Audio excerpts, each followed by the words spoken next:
no retreat. Failures never taste the sweet. Science lessons learned in flight. Journey on through endless night. For the stars, we aim so high. The poor jet did kiss goodbye.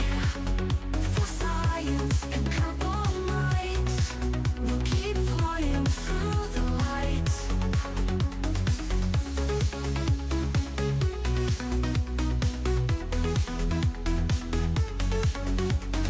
Rocket launch with hope so grand. EJ's got the master plan. Thrusters burn to reach the moon. In his eye you see the tune. Orbit dreams won't be delayed. Lessons learned from missions made. Purple kind will forge a path to the stars beyond this path.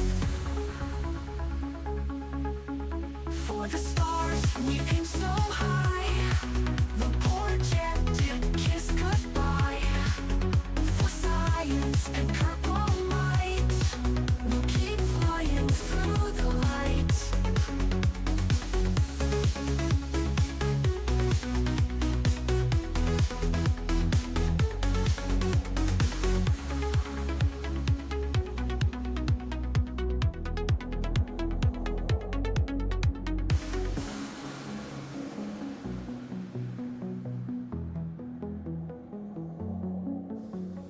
Rocket launch with hope so grand. EJ's got the master plan. Thrusters burn to reach the moon. In his eye you see the tune.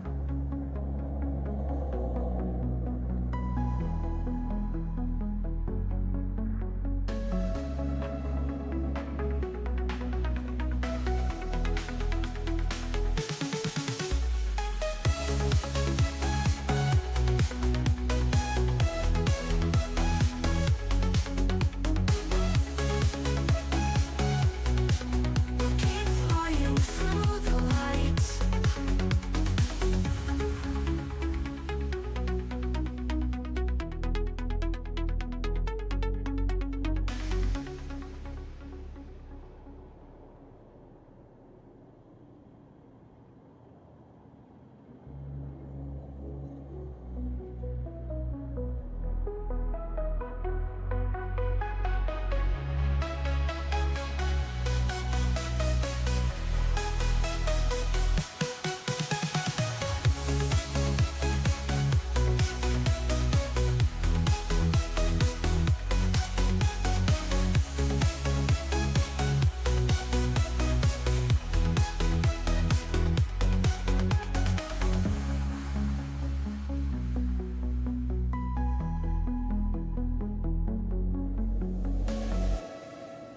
Wait, the wait is over. Hello everyone, Scott Manley here.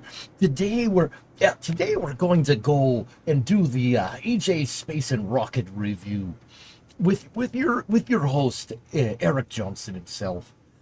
Eric, thanks for coming on. Oh, thanks for having me, Scott. No, all right.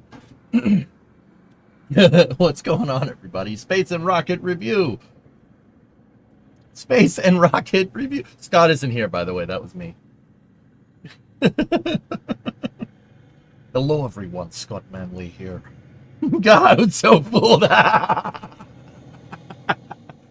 you going to react to the Jared interview or nah? Can I finish? Can I finish? Can I finish? Please, can I finish? Okay, I'm finished. Yeah, sure. Here you go. Space and Rocket review. Whoop. So this is the All In podcast. I actually gave Jared an interview here. Post. What's the right way to say it? Post NASA denomination, I guess. It would be very cool if you did that too. Yeah. Well, today we're going to sit here and we're going to watch the Jared Isaacman interview. Ugh, and not burp. All right, so he has a new interview on why his nomination was pulled. So once again, this is from the All In podcast. We don't necessarily have permission from these dudes, but I don't know. All In podcast, if you're out there, you don't want me to do it, please let me know. Let's see what's up. Just said the president had decided to go in a different direction. We all serve at the pleasure of the president. Now, I mean, I started to get some more details as it went on. I honestly also I'm not I don't even play dumb on this. I had a pretty good idea of that I don't think that the timing was much of a coincidence. That there was other changes going on the same day, and it was kind of obviously a little bit of a disappointment. So, are you referring to Elon? I just there was obviously there was more than one departure that was covered on that day, and it became at least from what I've heard, that it was there was a there was, and I'm just I read the news same as everybody else, but I had obviously was in DC for the last 6 months getting ready, that there were some people that that had some axes to grind, I guess, and I was a good visible target. I know that the news talks a lot about the Democratic donations as the cause. That was not a new development. You just Google, they're all public. The New York Times published an article saying that President Trump knew.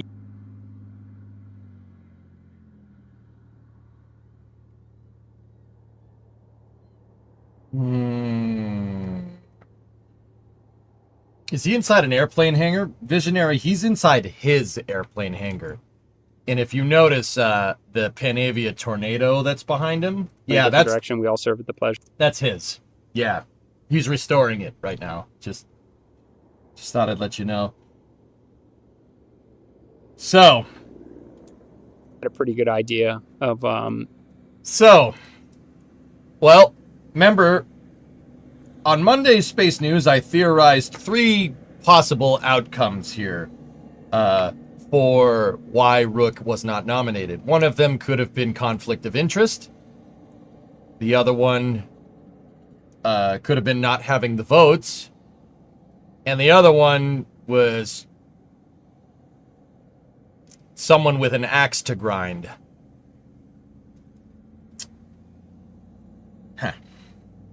That Rook is very Jared Isaacman is very what's the right way to say? He doesn't go for the jugular. He's a very classy dude. But I think it wouldn't be a stretch to extrapolate what can be inferred from that interview.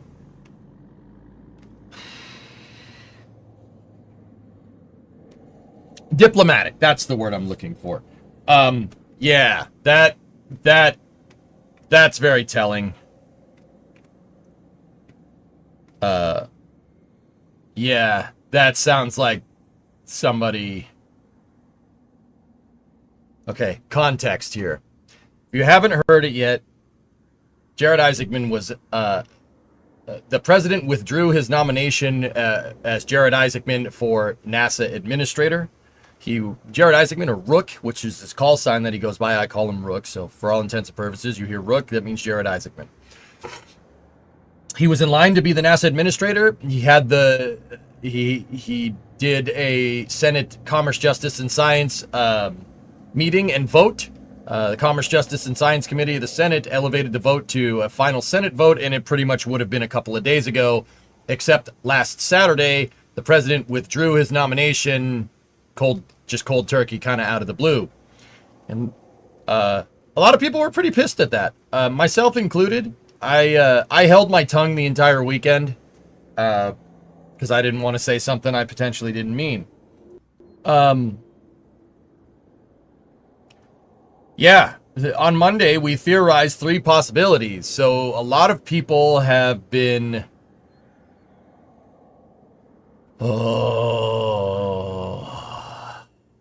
this next part's going to suck to report, but here you go. You don't like it, you send it right back. So Eric Berger over at Ars Technica reported that it's infighting in the White House. He reported that on Sunday, the next day after it was announced, right? And then on Monday, I theorized that as like one of the possibilities, but I didn't believe it. I didn't believe it that, politicians would be that petty.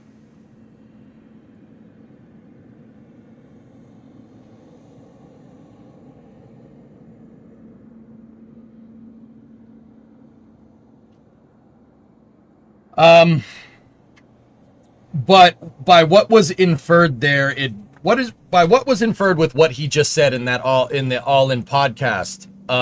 It's very clear that he had the support, he had the votes, and somebody in the White House does not like Elon, and when he left, they went after all of his. Elon recommended Jared Isaacman to be the NASA administrator. So as a way to get revenge, the president withdrew the nomination, which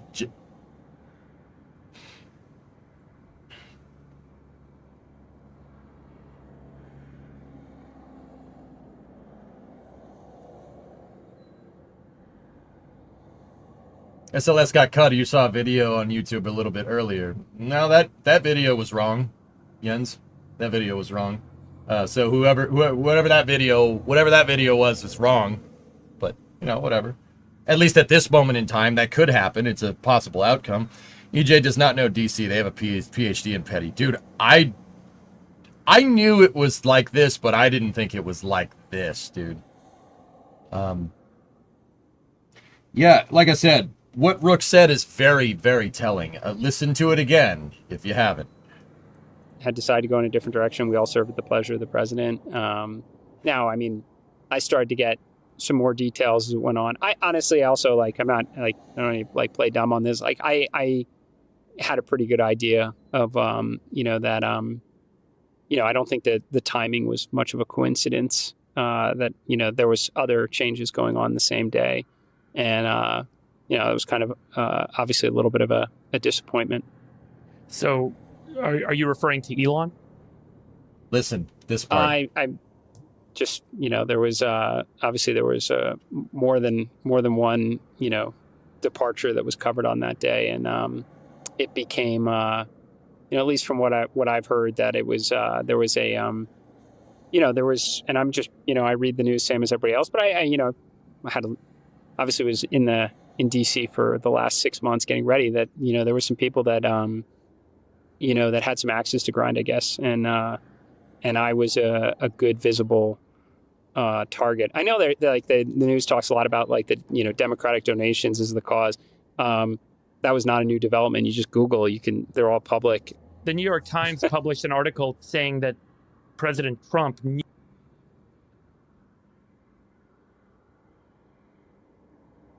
guys, I think that was Rook being nice. It's very clear that, like he said, he was an easy target. It's not the contributions, therefore it's probably not the votes. It's just somebody with an axe to grind because they don't like Elon, which is...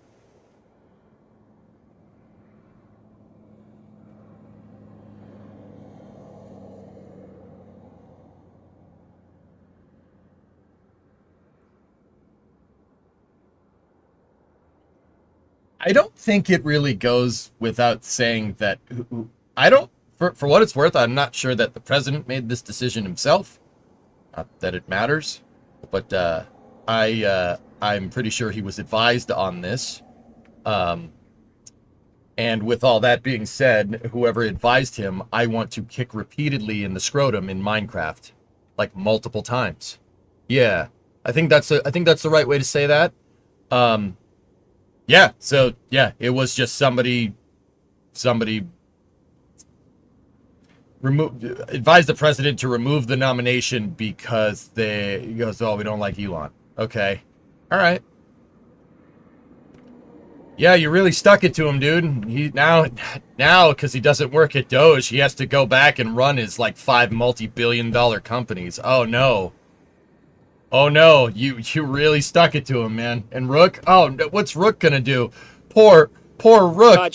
Poor Rook. He's got to go back and restore his frigging fighter jet. Oh no.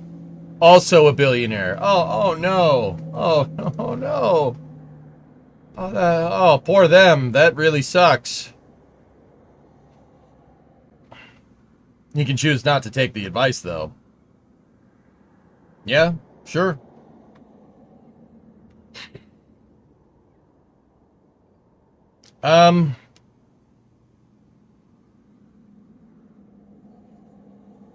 if that's the way it's going to be, that's the way it's going to be. Like I said, that Rook interview is pretty telling. That tells me everything I need to know. Elon has been making negative press about the big beautiful bill, so there could be some acrimony. Possible. I can't really speak to that, dude. I don't know the details. I mean, I should. It probably would behoove me to do that, but whatever. So sad. Polaris 2 might come sooner now. Oh yeah, I know. One person in charge, so they say. Yeah, it goes right to the top, dudes. Sucks. I mean, I don't like talking bad about the president, no matter who's there. I didn't do it. The last 4 years, and I don't do it I'm not going to do it for these 4 years either. I'm just gonna say what I think the problem is. I didn't go blaming the last guy. I'm not going to go blaming this guy. You know what I mean? Like this. Even though there was a lot, like Viper getting canceled. Anyway, and I've always said that NASA's goals really stem from the executive branch, and that's true. And what NASA's goals are at this point are a little in the fog of war, so to speak.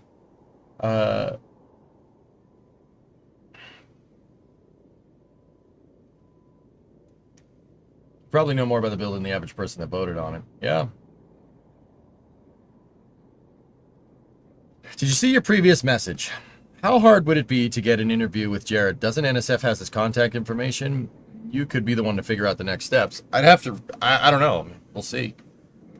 DJ over there, what do you guys think about this? What do you got here? Jared was going to fight for science. Was going to fight for the science against the budget cuts, which would have made him an... Should probably fix that trailer tire. You hear that bouncing up and down on Starbase Live? That's a trailer with a bad tire. Source, I heard this noise on a trailer with a bad tire right before the tire popped. Well, it didn't pop. It was close, though. And then I had to change it in my buddy's front yard. DJ, Jared was going to fight for science and against the budget cuts, which would have made him an obstacle to the administration's agenda. I don't think it... Nah, dude... If we're talking about political pettiness, DJ, I do not think it's that. I don't think we're at that level of complication. Because somebody that would want to get rid of Isaacman just because they don't like Elon wouldn't even be thinking about that. I'm not sure said advisor to the president has the mental capacity to do that.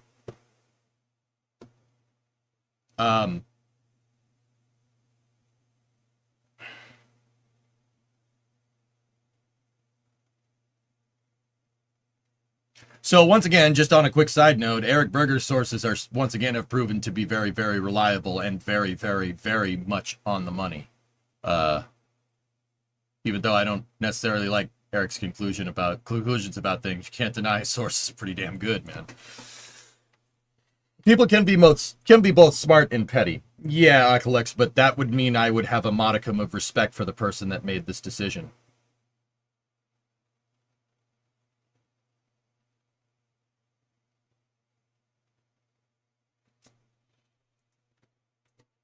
New Burger article about Jared just dropped. All right, Anticipating Joe. Cool. So, yeah, guys, that pretty much seals the deal. Some bonehead advised the president to freaking get rid of Isaacman because he didn't like Elon. Oh, no. Like I said, worst case scenario. Oh, it's the worst case. We got Elon back running SpaceX and Tesla, like, hands-on like he used to. And Rook... If I had to guess, Rook will probably just continue with the Polaris program. If I had to guess. Oh, no.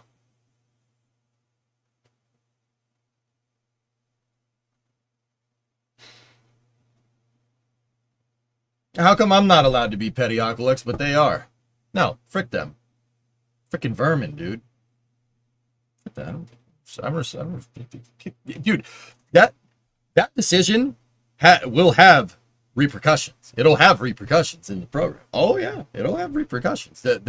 Well, I mean, once again, this is what I said on Monday. It really depends on who's going to be the new nomination. We might get somebody good. I would honestly okay, this is going to sound really bad, all right? If Rook got nominated, I wouldn't have a problem with it. If he got in, I would not have a problem with that at all. With that being said, if it wasn't him, I would want somebody that would be more of a champion of fixing the problems at NASA, which I think is the... At this point, we've tried everything else, and that doesn't really work. What if you get nominated next? I'd do it. Still probably kick that advisor in the scrotum, though, in Minecraft. Why do you say advisor? It could have been the president himself. One, that's what Eric Berger's sources say. That's what it says. It says that the president didn't really have a problem, but there's infighting at the White House. Two, I am not so sure that the president is this well versed in spaceflight, to my knowledge. I think Elon was advising him on this, and any knowledge that he has about going to Mars, in fact, his plan to go to Mars, really comes from him, which is not bad. You really want to surround yourself with smarter people, right? That's really what, like, the president's cabinet is all about. All right, it's not undue. It's not an unprecedented thing to delegate responsibility in subject matter expertise to an advisor or a cabinet position. That is not unfounded. That happens all the time. So yeah, three things. First, that's what Eric's sources say, and his sources are good, whether we like it or not. Two, I'm not so sure the president is this well versed in spaceflight.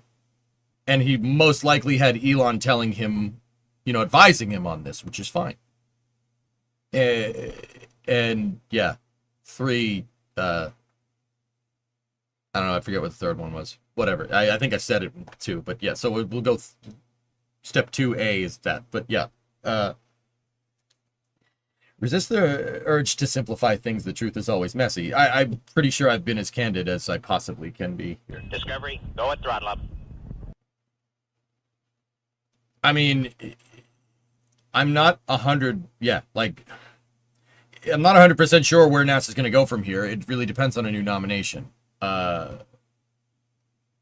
Just got here. Rook's nomination failed. The president withdrew it, Toothless. And we don't have, like, the most concrete proof, but I'm, like, 90% sure it was because somebody in the president's cabinet doesn't like Elon and advised him on... When Elon left, Doge advised him on pulling the nomination. Yeah. It ain't no coincidence. We should have seen this coming. It ain't no coincidence that they scheduled the Senate confirmation meeting right after Elon left. We should have seen that one coming.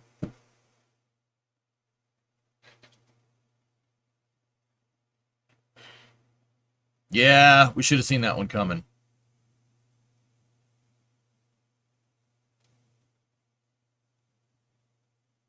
Do I have somebody in mind? My nomination would be Mike Griffin. Yeah, I would. He's been an NASA administrator before. That would be my nomination. And that's exactly what I mean about somebody that will champion the public sector space program, because Mike Griffin was the last guy that ran NASA that knew what the heck he was doing, Jim notwithstanding.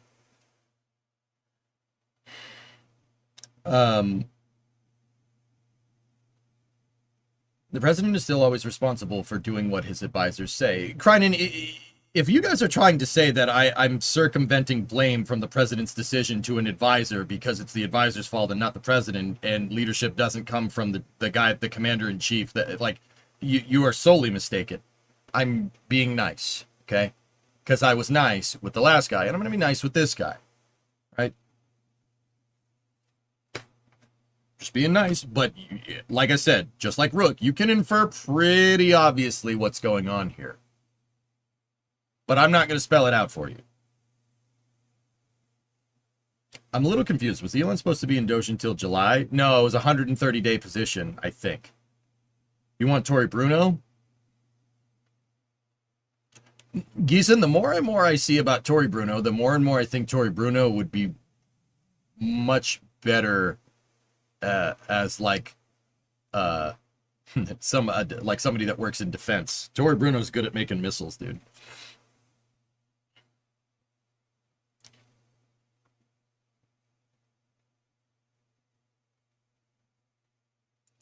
Yeah, David Peoples, I don't know if Rick did or didn't, dude. Why is chat so spicy today? You're sometimes glowing orange.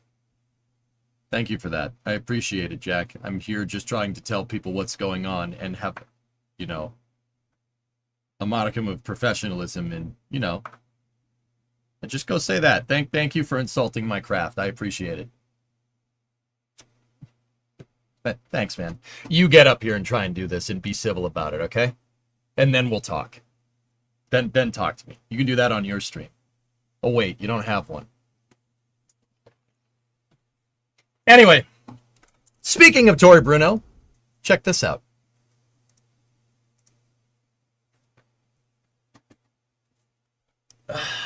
About to have a cardiac arrest. So, how is NASA going to spend more money on the moon, Mars, and human spaceflight when there isn't viable vehicles capable of doing so if they cancel SLS after Artemis 3? I think the idea there about was to utilize commercial, hence the funding boost to human exploration operations mission. If I had to guess, fellas, this is a big guess, but if I had to guess, that budget proposal is probably dead in the water. Because that budget proposal is really contingent on Jared Isaacman utilizing commercial space to its fullest extent to do a Mars program. I'm going to have to say that that's probably dead in the water. I think it was dead in the water when they did it. I think even if Rook got into NASA administrator, there's no way that budget passes. The one that's going to kill Draco, the one that's going to defund SLS after Artemis 3, there's no way that goes through. Congress won't let that happen. I wouldn't be civil. I'm so mad about this. Yeah, for sure. Yeah, Wisp, but it's my job to be professional and just tell you what I think is going on and then what I think is going on. So I would guess that the budget proposal probably gets changed. Sent you the iPost. I have it. Anyway. Speaking... Okay, hold on. Chat spicy, EJ civil. Any normal person would be throwing political bias of a stream. Political bias out of a stream that's not dedicated to politics or any stream in general. Politics shouldn't be mind control. Sure, man. Changed in what way? Don't know. It really depends on who your administrator is, Daytao.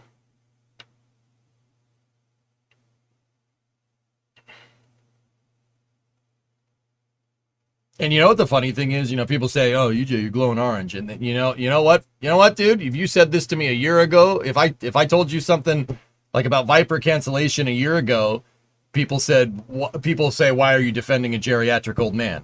You know, I'm screwed either way. So, I'd appreciate it if you offered me a little bit of due respect, trying to be civil, because in a world of you know, just he said, she said, you know,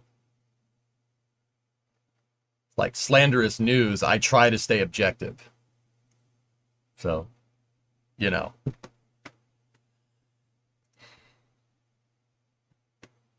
I just had to hear about the cuts to DARPA. Mm-hmm. Wouldn't it be cool to get somebody like Scott Manley to run NASA? That would be a hell of a pick.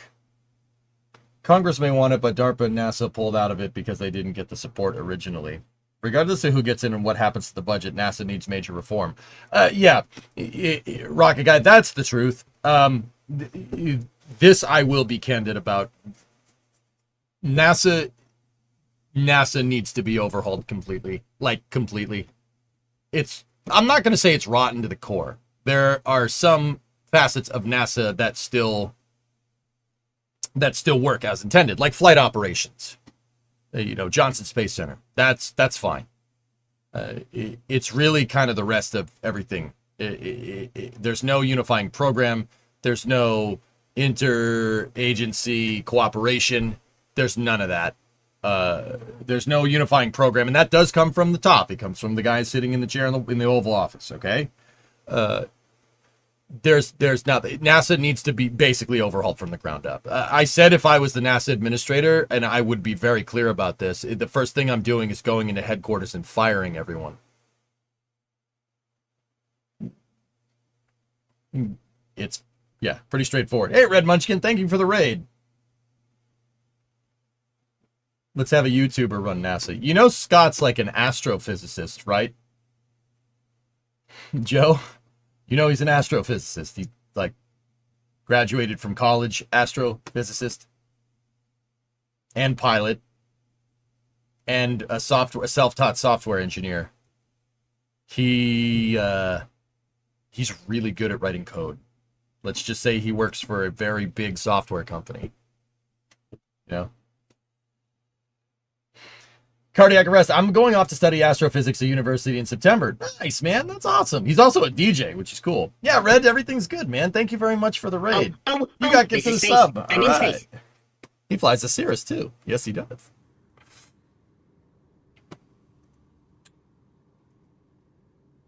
I sent you another part of that interview. It talks about what Jared wants to do next. Okay. This is from the All Up podcast. Let me listen. And this is like the first time in 26 years that I've been, really kind of out of work. I'm sure I'm definitely going to go back and help Shift 4. I won't ever rob my CEO of his well-deserved, title now. I'll probably be an exec chair or something. And, I got to work. I got to have a mission.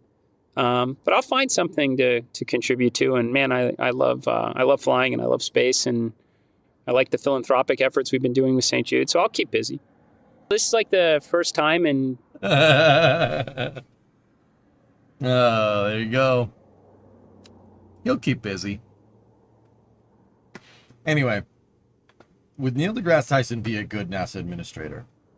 I have always said that, guys, a good administrator... So, the NASA administrator needs to walk a fine line. The NASA administrator needs to walk a fine line between being able to speak politics and being a big champion of science and engineering.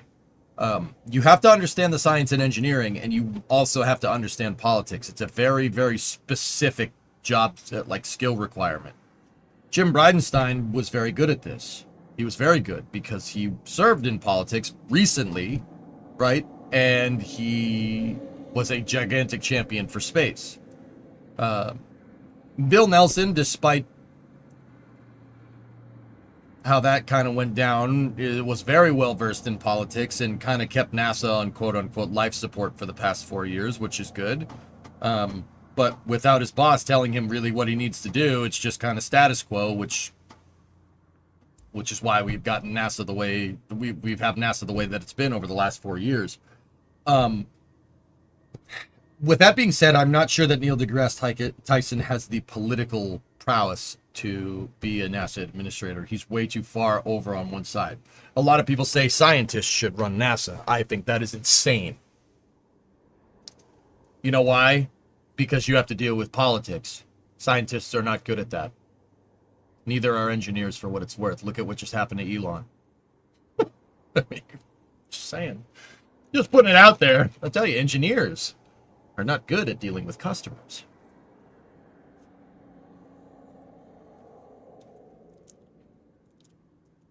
Basically confirms that Polaris will be restarted. I mean, yeah. Is it better to understand politics and science? Well, if you put somebody that's too far on the political spectrum, you get something like Bill Nelson.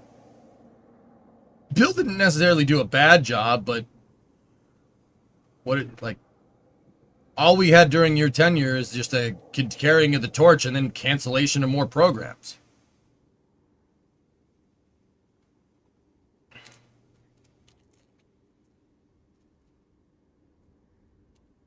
And, the funny thing is that Jared Isaacman doesn't necessarily fit that bill either. But he's dealt with enough politics to know, to be, I wish he had some political experience. But I mean, it doesn't matter at this point. If he had more political experience, I'd kind of be like, yeah, we're good. But Rook knows how to run a company. He knows how to run a company, and more importantly, he knows how to run a space program. The Polaris program, by every stretch of the imagination, he's quite good at that. Considering he, flew into space twice, and then exited the spaceship last year. That was kind of cool. He's dealt with the DoD, so yeah, it's there.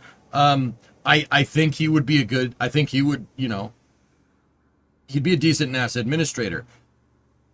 However, up until, okay,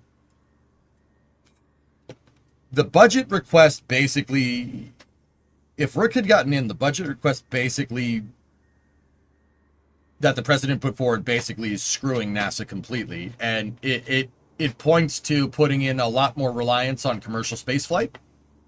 And I think Rook was there to do that. I think he was going to overhaul NASA to be much more commercially reliant, which I'll be honest, dudes, I don't think that's a good idea. Honestly, I don't think that's a good idea.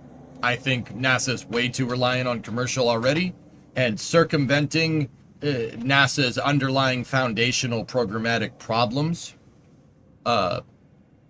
is not fixing anything.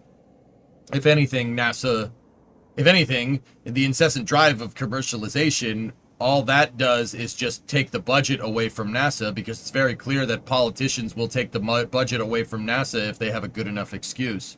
Commercialization has been the excuse for the last 15 years of not giving NASA any more money.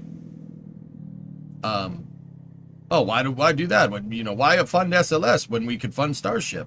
Well, because 2 frigging rockets is better than 1? I don't know. So, with that being said, I don't think having a NASA administrator that champions commercial space, and this is, once again, this is based off of what I think Rook would do. I don't think that having a NASA administrator that really champions commercial space is what NASA needs right now. Because if you just keep championing commercial space, eventually none of your NASA programs end up depending on each other. And once they don't depend on each other, they make easy pickings for political targets. And somebody that, I don't know, maybe wants to run on a ticket of spending less money will use it as an excuse to defund NASA. And I know what people are going to say. If this is the first time you're watching the stream, you say, well, EJ, you have the benefit of hindsight. I've been saying this for 10 years. Saying it for 10 years. Just saying.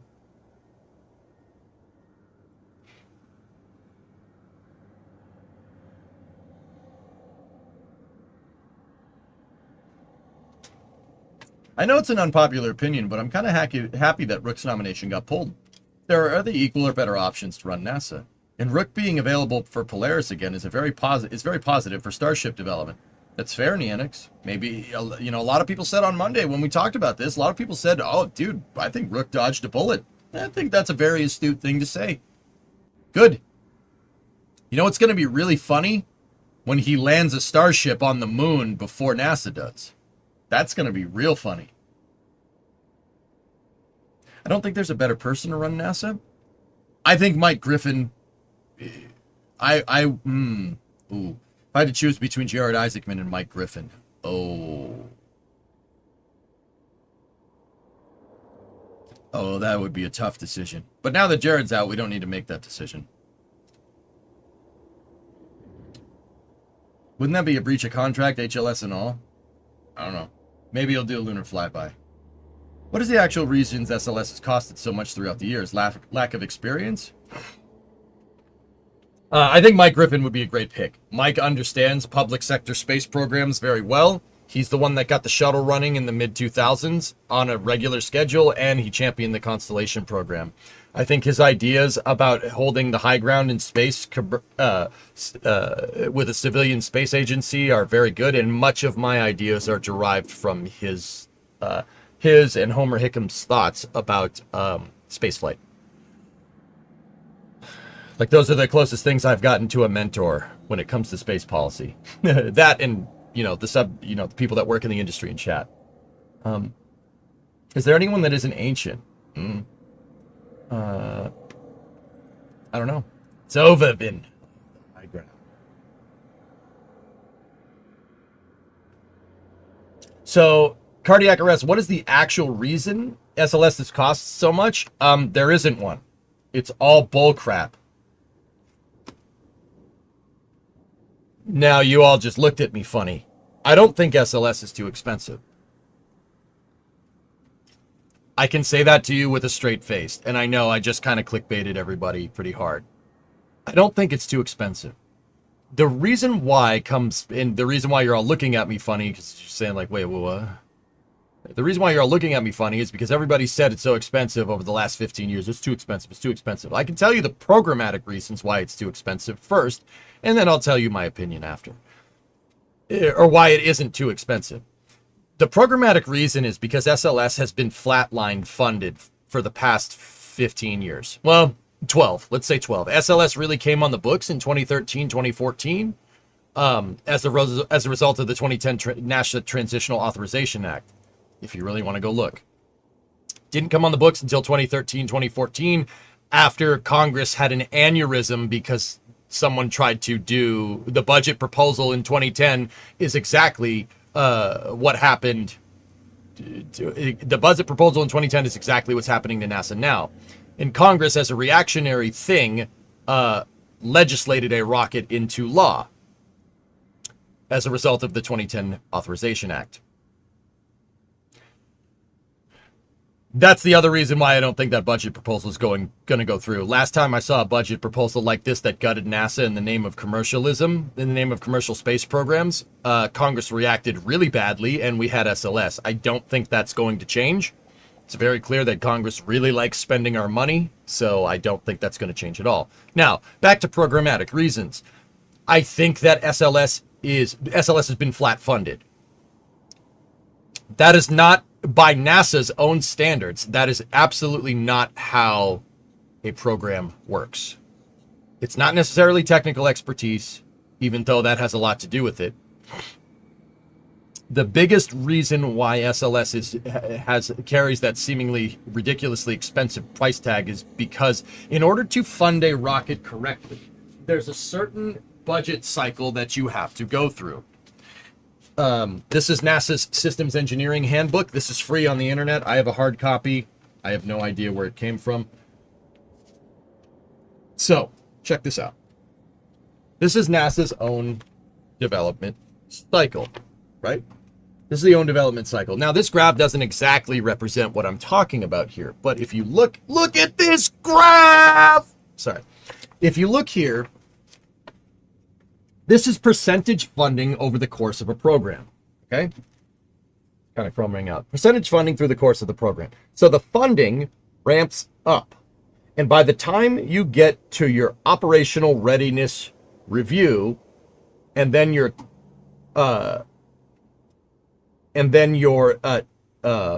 once you get through your ORR and start doing operational missions, that should be the most expensive point. Now, what this graph particularly says is that the further you get between, I have an idea to make this space program, and then your operational readiness review, which is the last review before you launch the first test flight, right? The further you get into that process, the more expensive it is to change. That's what that graph says. But this also shows you that your most expensive point of funding should be right here, right after your operational readiness review. Once the ORR goes through, you're not developing a rocket anymore. Now you get into operational costs, which is what, once again, that's what that graph says. You get into operational costs. And operational costs usually account for about 50% of the program's budget. So you're using 50% to engineer and build out what you need, and then the other 50% to launch it over the course of its life cycle. The next thing in there is disposal or decommissioning of the program. Now, what that funding curve should look like. Okay, here, take a look. Say we have SLS funding versus time. The ideal scenario here, if we have delta T and we have dollars over here, so you're changing time. So this is time. Actually, not really delta T, but you get the idea. It should be just T. But you could put delta T there, whatever, it doesn't matter. How this should look is something along the lines of this. Give me one moment. Let's do a green line. So your Preliminary design review. It's called a PDR. PDR is here. Okay. Let's say your PDR is here. How this should work is your funding should ramp up through development, right? And then it should peak right here. And guess what that is? That's your ORR. That's your operational readiness review. Right there. Peaks at ORR. And then you move into your operations. And then what your funding should look like is something along the lines of this.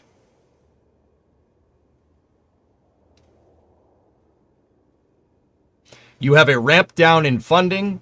And then once you get to this flatlined point right here, that's basically when the program is operating as intended and everything's good, and the funding eventually goes all the way down until you hit your disposal and end of life.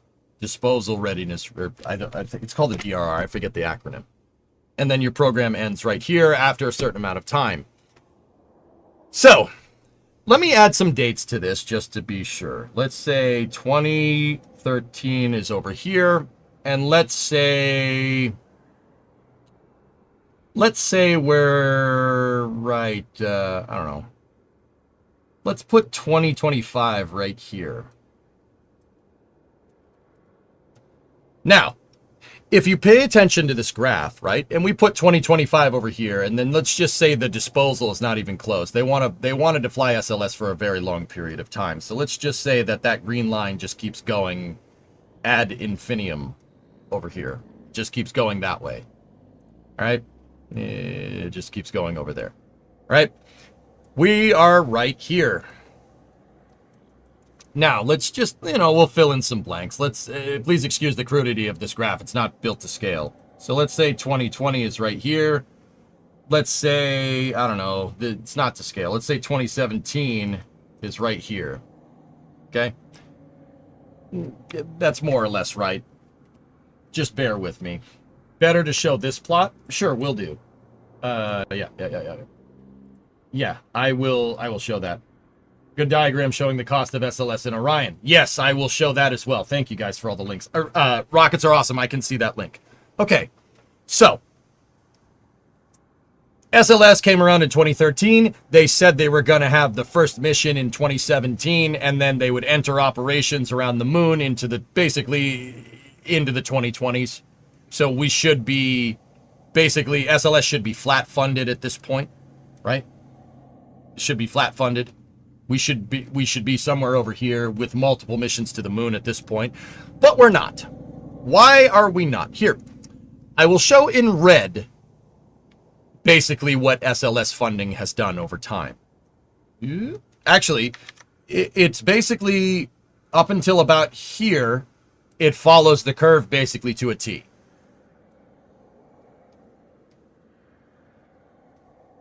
And then it's doing that. Let me make that line. That's not straight enough. Yep. Do you see anything wrong with this?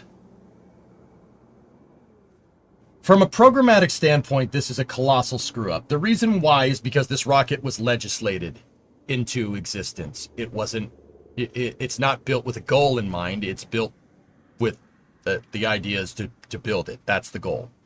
You have a fragmented, completely incomplete space program. No upper stage was designed for this thing, hence the flat funding. Now, if there's any calculus majors out here, you guys do the math out here. Well, I mean, this graph isn't to scale, so if we did do this to scale, and we did do the graph here, well, if you take this entire surface area of crap over here, right? You take the whole surface area of nonsense over here, right? And you tried to pile it into this area right here. Well, guess what? You shoehorn all this, your operational readiness review goes out the window. It definitely doesn't happen in 2016. You try to shoehorn that amount of area into here, and guess what? Where does your ORR end up?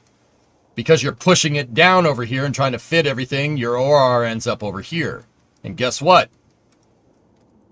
Sometime in the early 2020s is when it gets pushed to, sometime around here. When did Artemis 1 launch?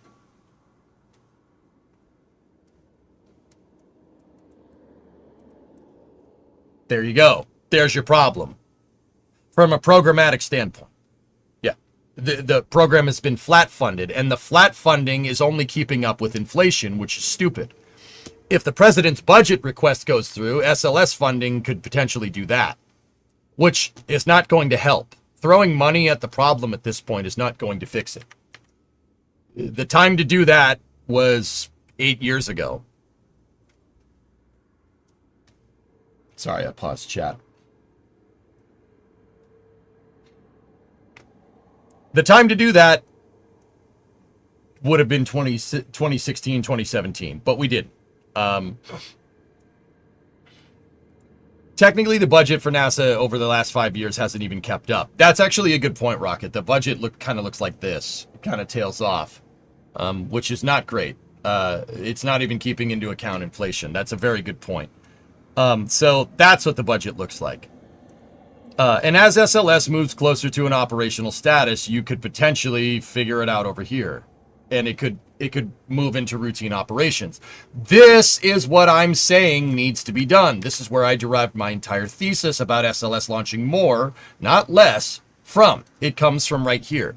If you gave SLS a bump in funding to resort and retool the contracts, the funding would probably look like this, right? And then it would level off. This funding here is to purchase and procure the long lead items needed to run operational missions throughout the 2020s, or for the rest of the 2020s, I should say. No one's going to do that because nobody wants to fix the problem. So there you go. A programmatic reason why SLS has problems. Now, why is SLS, you're asking me, the original thing here was, why is SLS so damn expensive? And I could show the other graphs that you guys linked up to. Why is it so expensive? Well, it's not. It's not expensive. What you're seeing here is the shifted costs of not funding the program correctly. Here's the actual numbers. SLS versus Saturn V versus Orion versus the Apollo Command Service Module. Do you see how the CSM and the Saturn V do that thing, that bell curve thing, but the one side of the bell curve comes down a little bit higher than initial funding because you're pivoting into operations. Look at SLS and look at Orion. Now, Orion's uptick right here would have been from the Constellation program. Right? That would have been the increase in funding. If 2004 was over here, it would have been a slow increase as the shuttle operations ramped down. Orion funding would have ramped up, culminating in an Orion mission probably in 2013, 2014, 2015. That probably would have been a thing up until about 2008, 2009, where, look at that, they flat funded it. Oh, that's weird. Constellation wasn't even canceled at that point. Constellation cancellation happens over here. Do you know why they got rid of Constellation?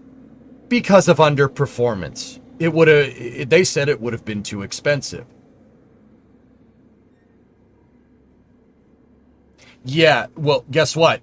Any program is going to underperform if you're trying to build a goddamn Ferrari with the money that it takes to buy a Honda Civic. Sure, of course it's going to underperform. Yeah, thanks for that one. Really appreciate it. If Orion had followed its prototypical funding and had followed like what would be ideal funding and gone up here and then come back down, I have no reason to believe that a flight wouldn't have happened in 2014, 2015 on an Ares 1Y. Sure, why not? Why wouldn't it have? SLS is the same way. You see, 2010 through the 2010 Transitional Authorization Act is really when this started to go up. It could have gone up here. If you trace it compared to Saturn V, it can go up here and come back down here, and you get to your operational readiness in 2017, just like I said. See what I mean? This right here is 1968 if you're following the Saturn V's funding here. That's 1968, and that's really when the Saturn V started transitioning into operations. This is operational transition here for the CSM. Right there. So that would have gone down over here, but then they decided to pull the rug out from the Apollo program, so they just defunded it completely. All this funding right here is for the Skylab missions and that political nonsense project, the Apollo-Soyuz test project. This little block right here is ASTP and Skylab. which is basically here, have the scraps of the Apollo program and do something with it. So, Planetary Society, same thing. Look, flat funded, no good. See Orion? Look, Orion, boop. See, it's starting to go up, and if it peaked right here, you would have hit an operational status in 2014, 2015. It would have taken a little longer to get Ares 1 operational. We would have had a return to flight, and frankly, a quite smaller stopgap if we just kept going with it. But we didn't do that. Why? Because commercial can do it for cheaper. Do you see do you see what I'm trying to say? I'll be candid again. This history doesn't repeat, but it rhymes. What we're going through right now is the same nonsense that we went through 15 years ago. People have a short memory. It's the same thing. It's exactly the same thing, but the guy in the White House has an R next to his name instead of a D. It's the same nonsense. This is what I mean when I say, like, Rook would have been a great confirmation if he had chosen to fix the problems at NASA. He would have been a great NASA administrator. I would be kind of remiss to say that I'm not sure if he would do that. I'm sure he would champion commercial, and there's nothing wrong with championing commercial. But the guy that's running the public sector space flight program probably shouldn't be championing commercial. Would Rook have done that? Don't know. I don't think he would have. I think he would have tried to fix things. But, I mean, I don't know. That ship sailed already, so we're never going to know. What's wrong with Apollo-Soyuz? Nothing is wrong with Apollo-Soyuz cheeseburger. The implication that I was trying to subtly lay down is that ASTP is a waste of time. What you should have kept doing is just keep going with the Apollo program. It would have probably cost the same amount, and you can still do ASTP and also not surrender the damn moon. Does that make sense?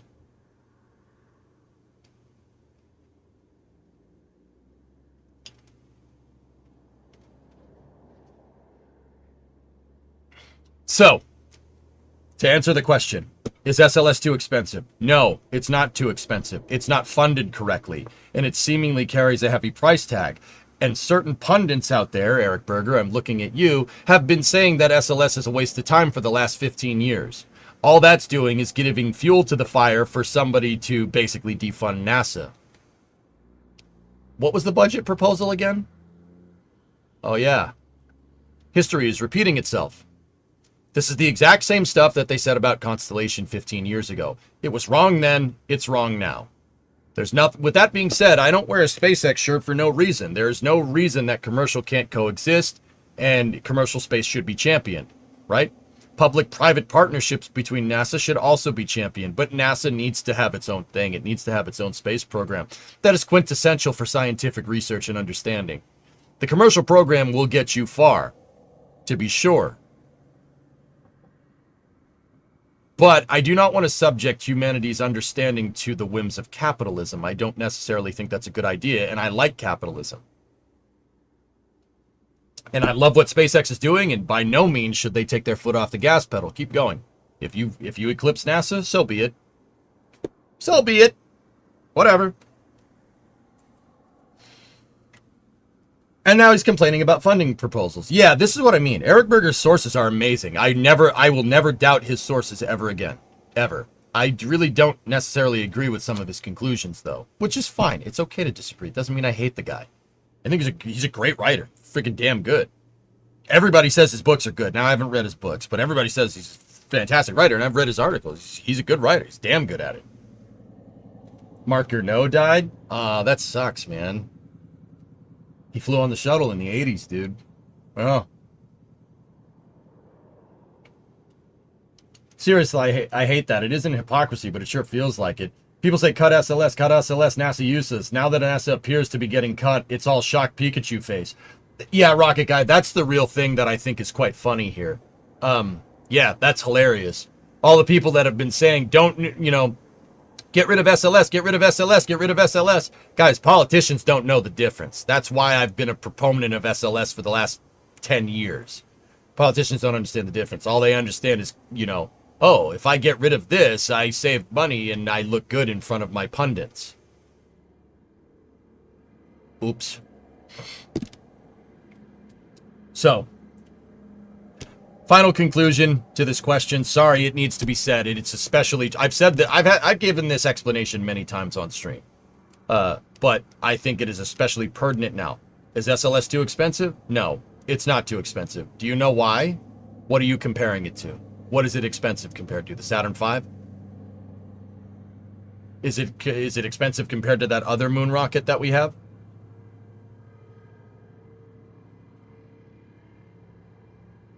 Starship? You'd be off your gourd if you didn't think that Starship cost $1 billion to launch right now. You'd be out of your freaking mind. Starbase is a multi-billion-dollar operation, easily. SpaceX is probably, this is a conservative guess, they've probably sank $10 billion into that program easily by now. I mean, look at the hardware, look at Starbase. There's no way they haven't spent at least $10 billion on this. And don't get me wrong, it's being funded by Starlink, and that's great, dude. Sweet, keep doing it. I'm not saying don't. But you'd be crazy to think that developing a rocket, a super heavy launch vehicle that's designed for going beyond low Earth orbit is not a multi-billion-dollar endeavor. It's always going to cost billions of dollars to develop these things. Now, remember what I told you about programmatic things. So, cardiac arrest. Remember what I told you about programmatic. It's been flat funded, right? The interesting thing here is that NASA's developmental costs, the way NASA does funding, NASA's developmental costs get roped into the total cost involved of price per launch. This is economics now, just basic spaceflight economics. Long story short, if the vehicle costs $50 billion to design and NASA launches it once, that launch will carry a $50 billion price tag. That makes sense? Any NASA program that utilizes NASA design facilities, so SLS uses Kennedy Space Center, the SLS program's funding is roped into the utilities cost for the VAB. The SLS program keeps the lights on in the VAB. That's what I'm trying to tell you. And OSB-1, and OSB-2, and Pad 39B, and the Kennedy Space Center proper, along with the Orion funding. That's how the funding gets allocated. You're looking at TCI per launch, total cost involved. If you launch 4 times, that $50 billion of development is split 4 ways. Okay? If you launch it 10 times, it'll get split and cost will go down. Remember our funding arc. If you move into operational missions, the more you launch it, the more your price per launch goes down. SLS carries a seemingly heavy price tag right now because of infrequency of launch. You launch it more, the total cost involved goes down per launch. These first launches will be expensive, but the other ones in the future will not. In fact, I contend to say that if we manage to spike funding and ramp SLS up to SLS's production with a better upper stage to 4 launches a year, I would conservatively estimate that you could probably get SLS funding down to like maybe $500 million a launch, which is pretty damn good for a vehicle that goes to the moon.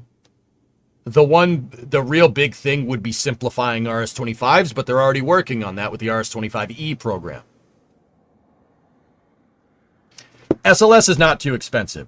It seems like it's too expensive. And people that don't like SLS have been saying it's too expensive for the last 10 years. It's not too expensive. Do you know why? Because it's better to have a moon rocket than not have it. Anything is expensive if you don't like it. Does that make sense? Sorry for the long response, but it's true. Where did you get this handbook? I have no idea how I got this. You can get this for free from NASA's website. Just type in NASA Systems Engineering Handbook. You download it for free as a PDF. I have no idea how I got a hard copy of it. I have no idea where this came from. Someone gave it to me. I don't know who gave it to me. If you gave this to me, send me a DM so I can thank you. All these comments about being too expensive ignore something to the core of the entire public sector. The public sector, when managed correctly, is there to spend money to invest things that companies won't, or saving it from massive costs, with the final result of making more money with which they can tax to repeat the cycle. Bingo. Yeah, exactly. So by definition, exactly, Aqualex, by definition, SLS is not too expensive. By definition, SLS isn't expensive enough. Interesting, right? Does that make sense, Cardiac Arrest? Thank you very much for your answer. You learned a lot. Yep.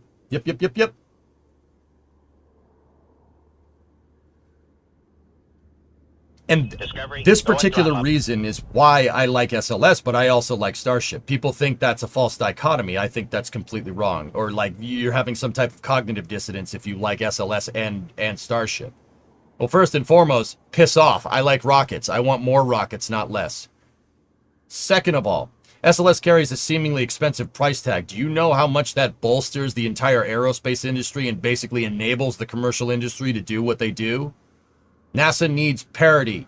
If they can't do what SpaceX can do, no politician will fund NASA, and NASA will fade into oblivion. Period. Full stop. This will happen. And that's what I mean about solving the problems at NASA. I say I would go, if I was NASA administrator, I would go into HQ and I would fire everyone. Everybody. It'd be like the end of Mr. Deeds. You're fired. Oh, you, sir, you are definitely fired. Oh, flat funding, you're fired. The reason why is because the only way to fix this problem isn't to constantly beat the drum of public-private partnerships, which is what NASA's been doing. They've been riding that roller coaster for the last 15 years. That's not the answer. That is circumventing the problem. The problem is that inherently NASA doesn't work because they've had no goals. Nobody has done a President Kennedy. Nobody, because it's not politically convenient. Well, the funny thing is that do you think the Apollo program was politically convenient? People called Kennedy a nut bar after his speech in 1962. Look what happened. We're still talking about it a half century later. More than a half century later.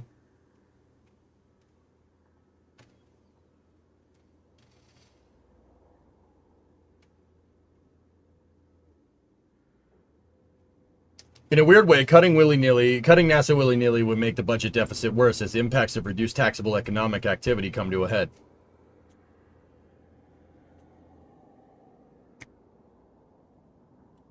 There you go. Is it just me or is the audio to one side? Test.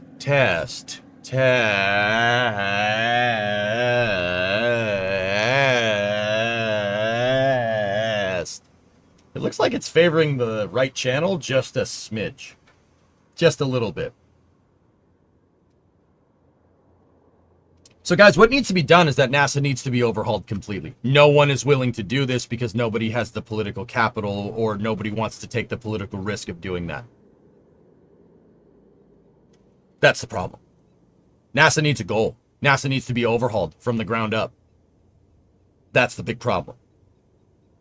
Yeah, I'm willing to point that problem out. And I just showed you how it could be solved. Bring it around town. Or we could just do mic tests all day. Bring it around town. And this and that and this and that and this and that and then. Technique. Dude, I got a shotgun mic. So we can do cool binaural stuff with it. Oh.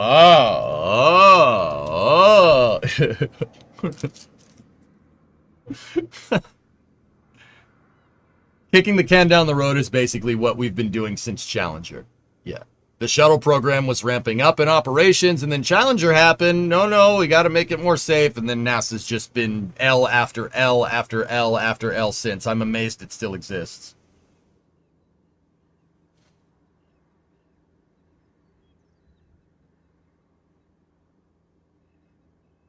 End of Apollo.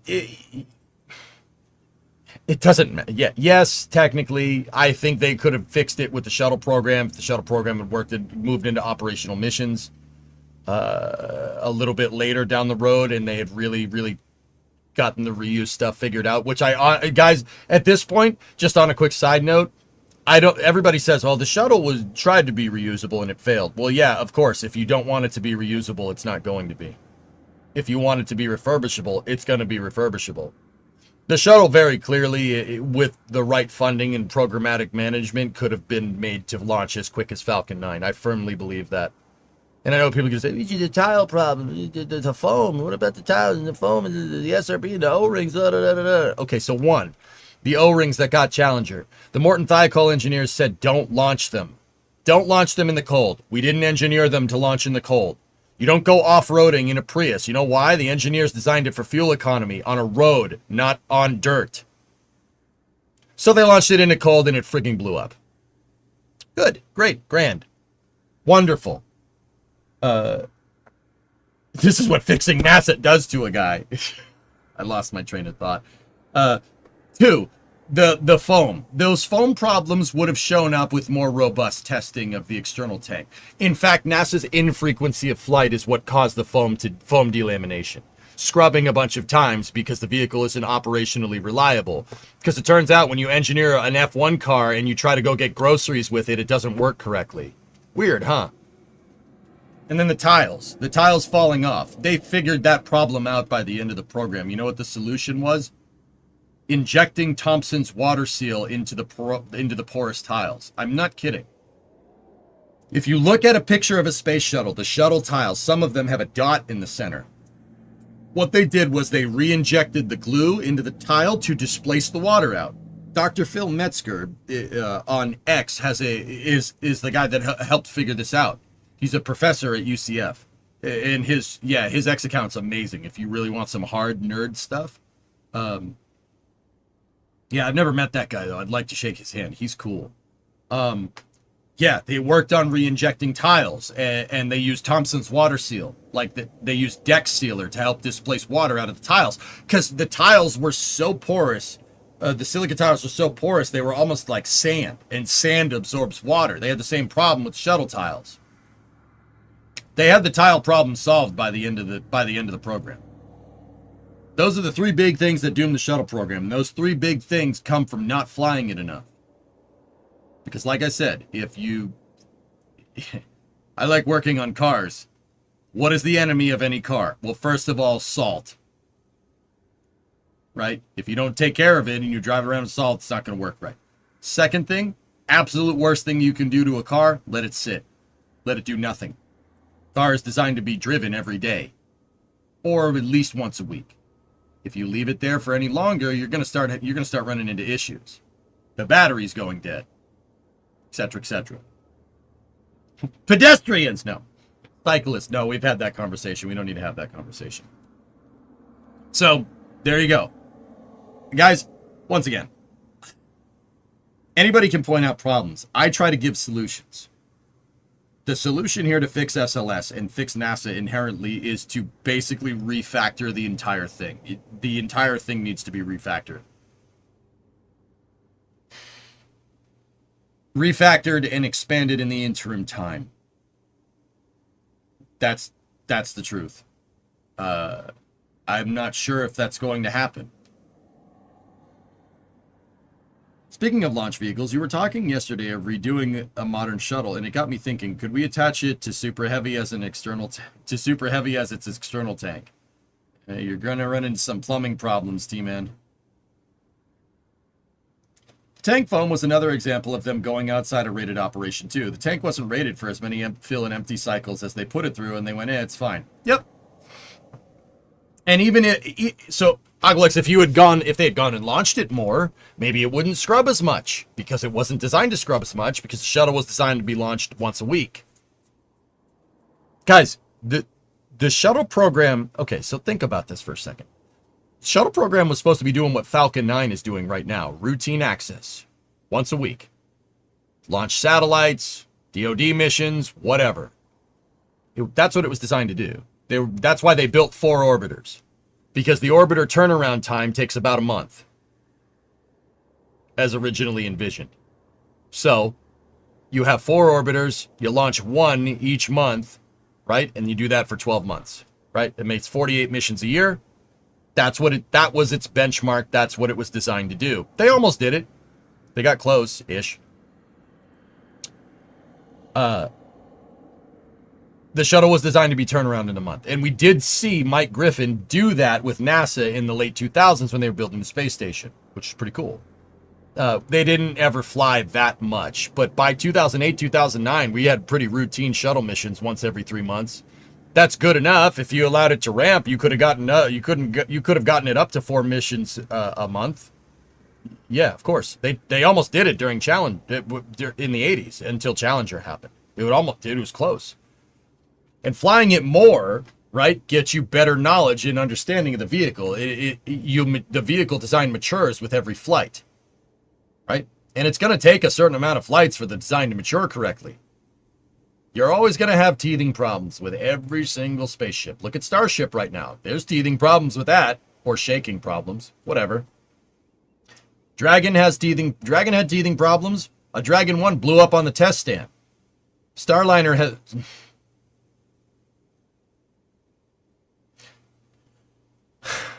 Starliner has teething-ish problems. You know, jokes aside, you know what the problem is, the Starliner? You guys aren't going to like this. The commercial crew program, firm fixed pricing. Starliner is flat funded. Oops. Same exact problems as SLS.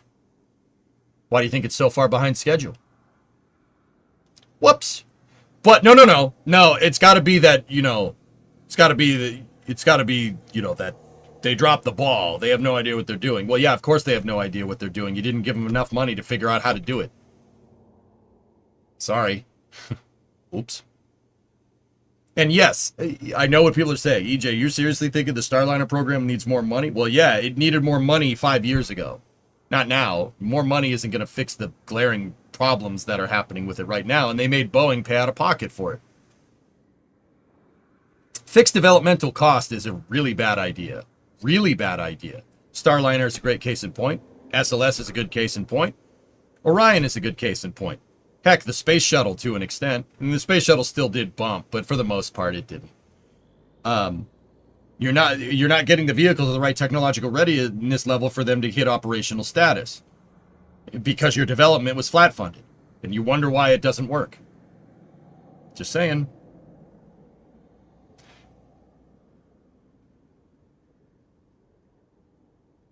That's a generous way to put it. Guys, it's an inconvenient truth. Yeah, I know, Al Gore. That's an inconvenient thing. People don't want to hear that. And Boeing does have glaring issues, to be sure, but correlation doesn't equal causation. Boeing Commercial Space is not Boeing Commercial Airplanes, dudes. No matter how hard you want it to be. Those are two different companies. They're under the same umbrella, the same parent company, and one could make the argument that incompetency rises to the top. But or not incompetency rises, it's incompetency comes from the top. Incompetency does rise to the top, dude. It's weird. People fail forward all the time. Look at me. Right?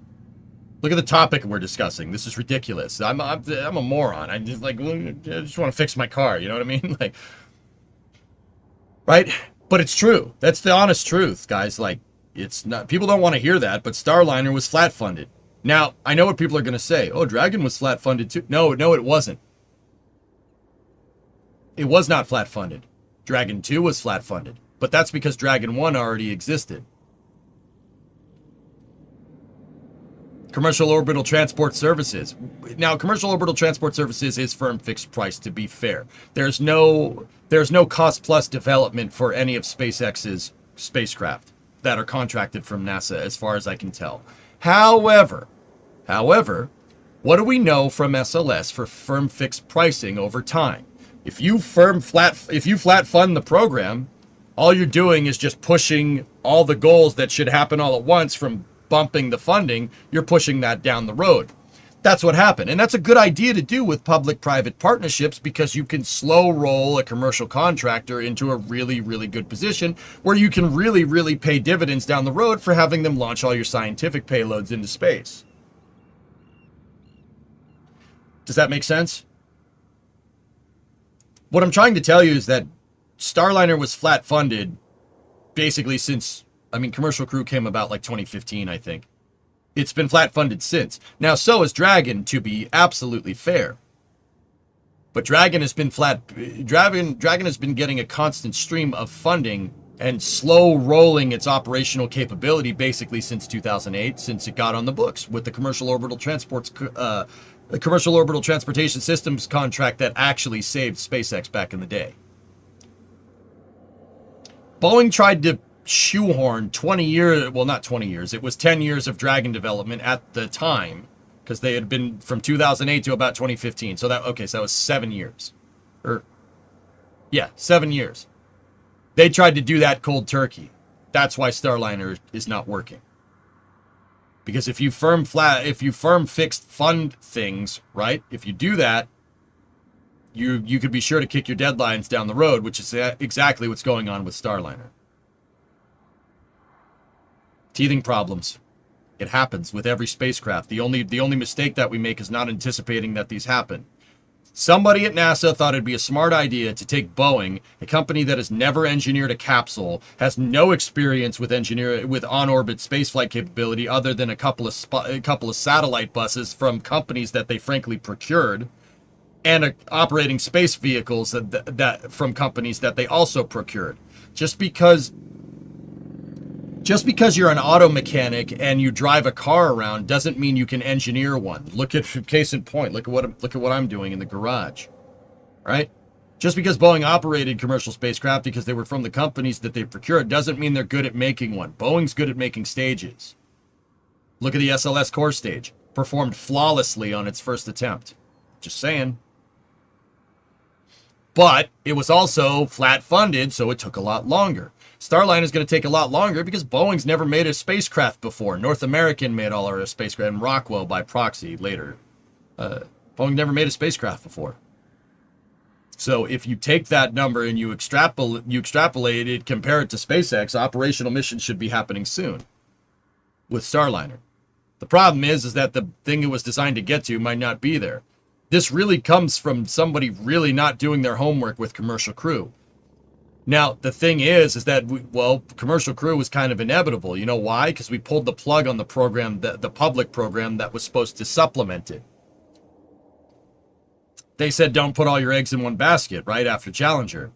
And they say, redundant dissimilar architecture across commercial partners will fix this problem. We have 2 spacecraft for the price of 1. Well, first of all, no, it's not. It's 2 spacecraft. You're getting 2 spacecraft for the price of 2 at this point. But, Boeing paid it out of pocket, so that's not the right way to say that. The right way to say that is you're getting 2 spacecraft for the price of 1, but it takes 2 times as long. If you just funded Orion, we would have redundant dissimilar architecture because Orion would have started flying in 2015, 2016 at the latest if they had funded it correctly. And then we'd have Orion and Dragon. So waiting for Starliner is not a big deal. Now Starliner's a problem. Because guess what?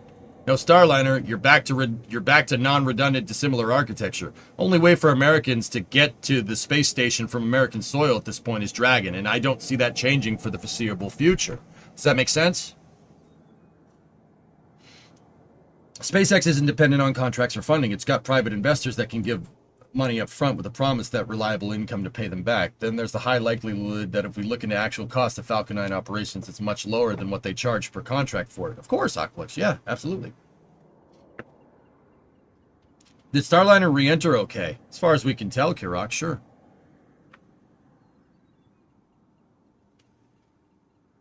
This moron appreciates your insight. Thanks, Dave. Crewed Dream Chaser when? Unlikely in the near future.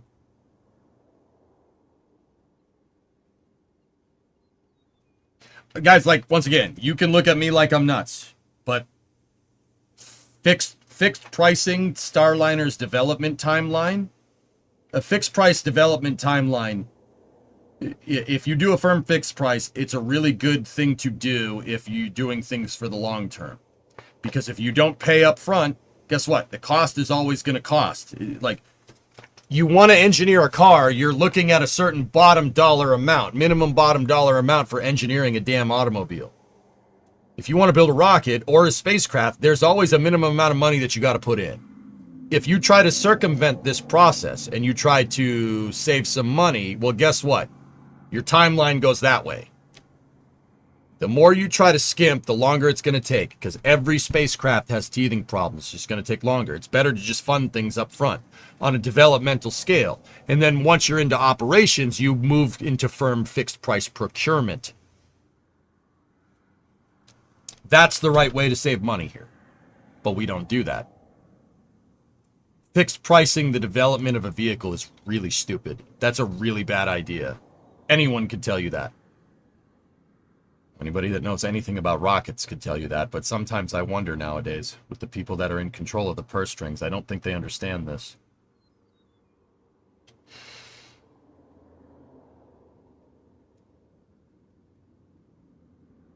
Title. That's right, man. Sorry, I've only had all the time in the world to think about this, and quite actually think about it every freaking day, and have been for the past 15 years because I'm crazy. Like, I don't look at me. When I say you got the space bug, well, I got the space bug, and it's damn terminal. It's been terminal for a long time. And then Congress said we got shuttle at home. Yep. While we're doing Q&A, any other questions about this stuff, dudes? Come on, I'm here. Also, NASA previously had cooperational development with commercial programs for contracts, but they forgot about it, as it seems. Yeah, NASA's forgotten about a lot of things, Yuri. It's kind of ridiculous. Oh, dude, Yuri, you actually reminded me. Did you see what the new head of Roscosmos said about Starship Flight 9, dudes? Did you guys ever see that? Did we ever share that here? You know what he said? I think everything will be fine with the Starship program. This stuff takes time, and it's really difficult to do. Give them some time. They'll get it right. I'm paraphrasing, of course, but yeah, the head of Roscosmos said that. Interesting. Yeah, he made a huge public post about this on Telegram, I think it was, or whatever they use. I don't know. I saw a repost of it on X. Write the book, How to Save the Space Program. Wow, reasonable. Yeah, man. Actually, dude, the guy that's running Roscosmos now, it's not Yuri Borisov. Borisov retired. The new dude is a young guy. He's like 28 or something. Yeah, no, that guy gets it. I forget his name. I'm sorry. Yeah, that's the new Roscosmos lead. Actually not a complete nut bar like not Borisov. Borisov was okay. Rogozin, nut bar. Don't miss this.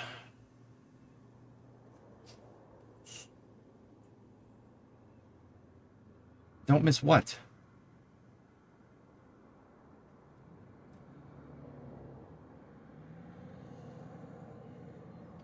Aerospace, but not space news.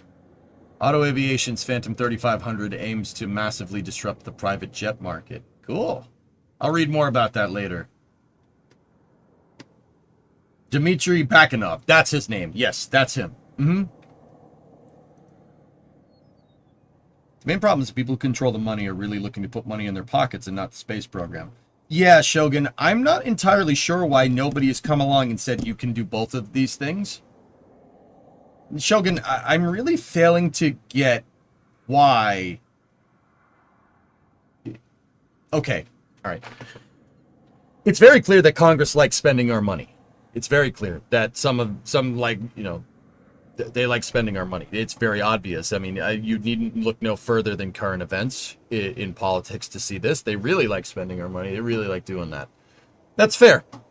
I'm not saying that's a good thing or bad thing. I'm trying to be nice, all right? What I am saying is they like doing it. If you went to the major congressional stakeholders of SLS at this point and you said, I want 4 SLS launches a year, that is going to require a funding increase for all facilities involved. SLS uses a lot of different facilities across the entire United States. No congressman in their right mind would say no to that. It comes from priority. That's what makes this difficult. The president has to want to do something like this. You got to want to. If we don't make spaceflight a priority, it's not going to be a priority. It's pretty dang straightforward stuff. Because the funny thing is, guys, I've been reading about this particular point in history, like what, and I did this because I'm trying to answer this question, Shogun, right? Like why? So my question is, why can't we do this now?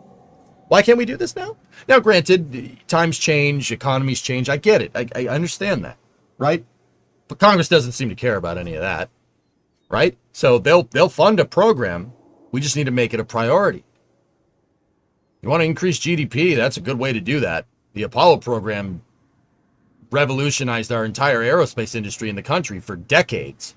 I mean, arguably still to this day. Right? The president has to want to do it. It has to be a national priority.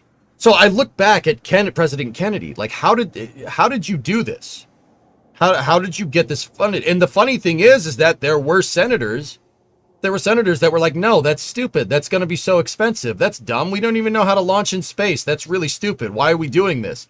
And then the NASA administrator at the time, James Webb, they named a telescope after him for a reason, went around and said, look, we'll build Stennis in your district. We'll build Stennis in your state.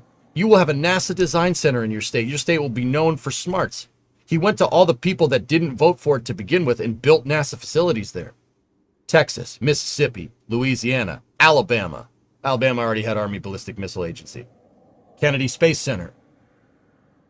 Aerodynamic research in California. Manufacturing in California. Manufacturing in Louisiana. Guidance systems, electronics control in Massachusetts, my state. He went around the horn and spread the contracts out so far, nobody said no. And then they all voted to fund it. Really weird how that happens. No one has the stones to do this nowadays, but it comes from the top.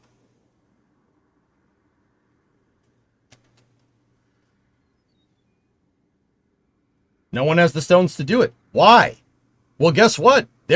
Like I said, there were dissenting opinions about the Apollo program, and everybody called Kennedy a crackpot for proposing that.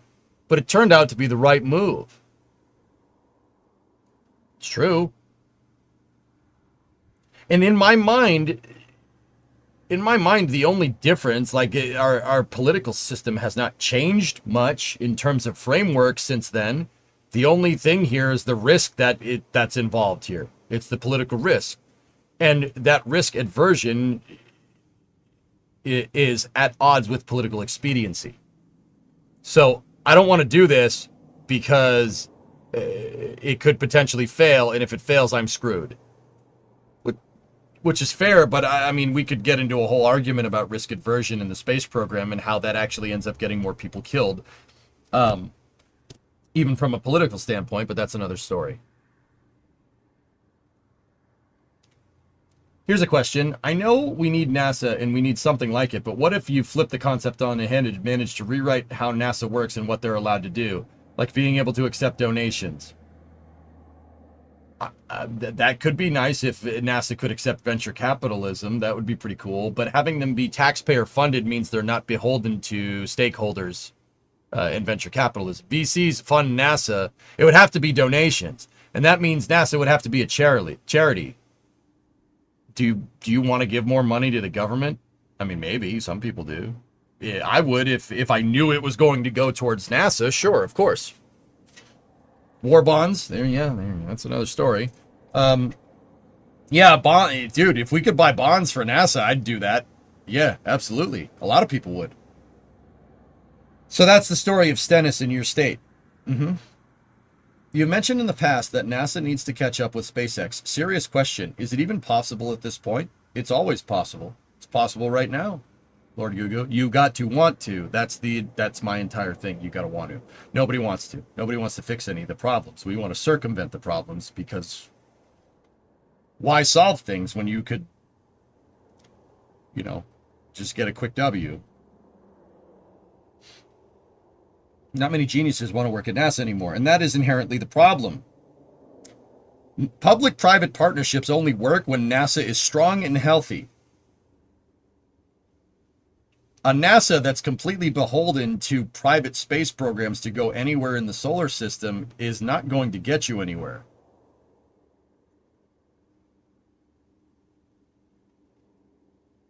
Serious. Okay, case in point. Would Dragon 2 and Starliner exist if the ISS was never built? No. Hard no. No, they would not. Would Falcon 9 exist if the ISS didn't exist? Nope. Hard no. Sorry. Nope. No, it wouldn't. They needed a reason to fund commercial public-private partnerships. The reason was for logistics and movement. But it's because the ISS exists. I need my bed now, way past midnight. Good talks, though. All right, Everest. Good night, buddy. Literally and figuratively, without the ISS, SpaceX would not exist at all. They would have gone bankrupt a long time ago. I'm just saying.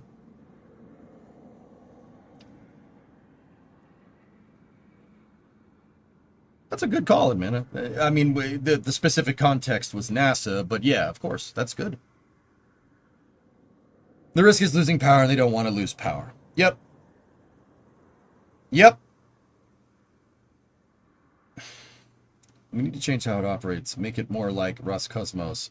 I do not want to do that. Roscosmos is a state-owned corporation, still beholden to shareholders. That's with the state as the majority shareholder. I don't think that's a good idea.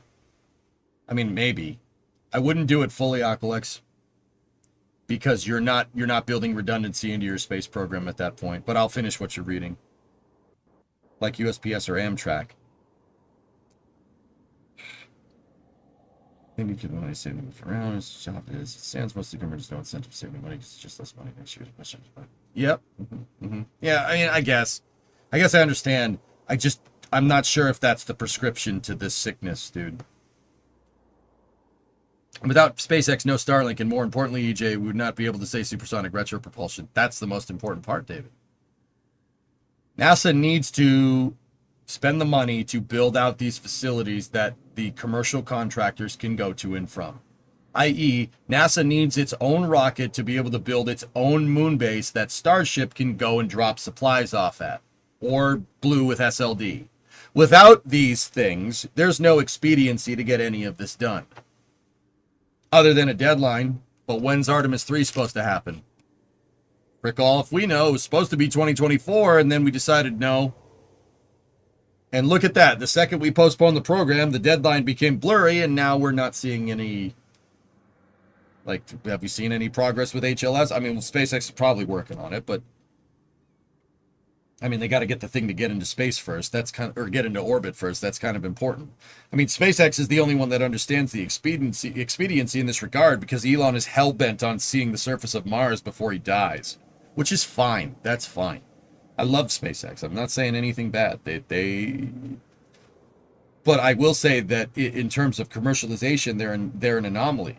What other commercial partnership has done anything like them? Even remotely. They're in the same boat as Boeing, right? Starliner. Yeah, same exact thing. Look at the difference. Just saying. More like, not exactly like. We can come up with something new. It doesn't have to be exactly what's come before.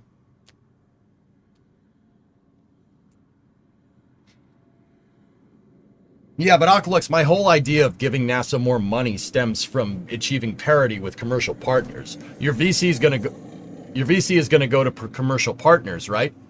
And your public sector funding comes exactly from the public sector, so it comes from Congress. I would like to have separate monetary systems between my public and private sector programs in terms of funding. The reason why is okay, I'll give you a case in point. What if somebody's a huge shareholder in NASA, right? Let's say a non-consequential amount of money, and a new president gets elected that they don't like, and then they pull their funding. Then what? Sure you want to do that? I don't want to do that. I don't think it's a good idea at all. How concerned should we be that Admana and Aqualex are agreeing with each other?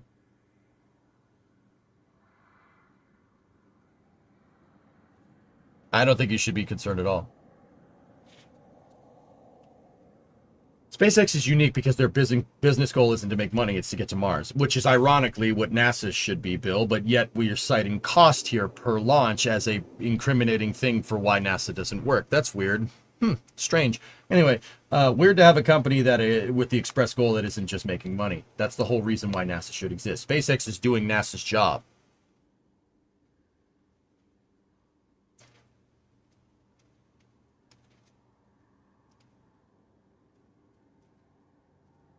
Has similarities to current condition. Go to Mars, go to Leo, go to an asteroid, go to the moon every 4 years or so.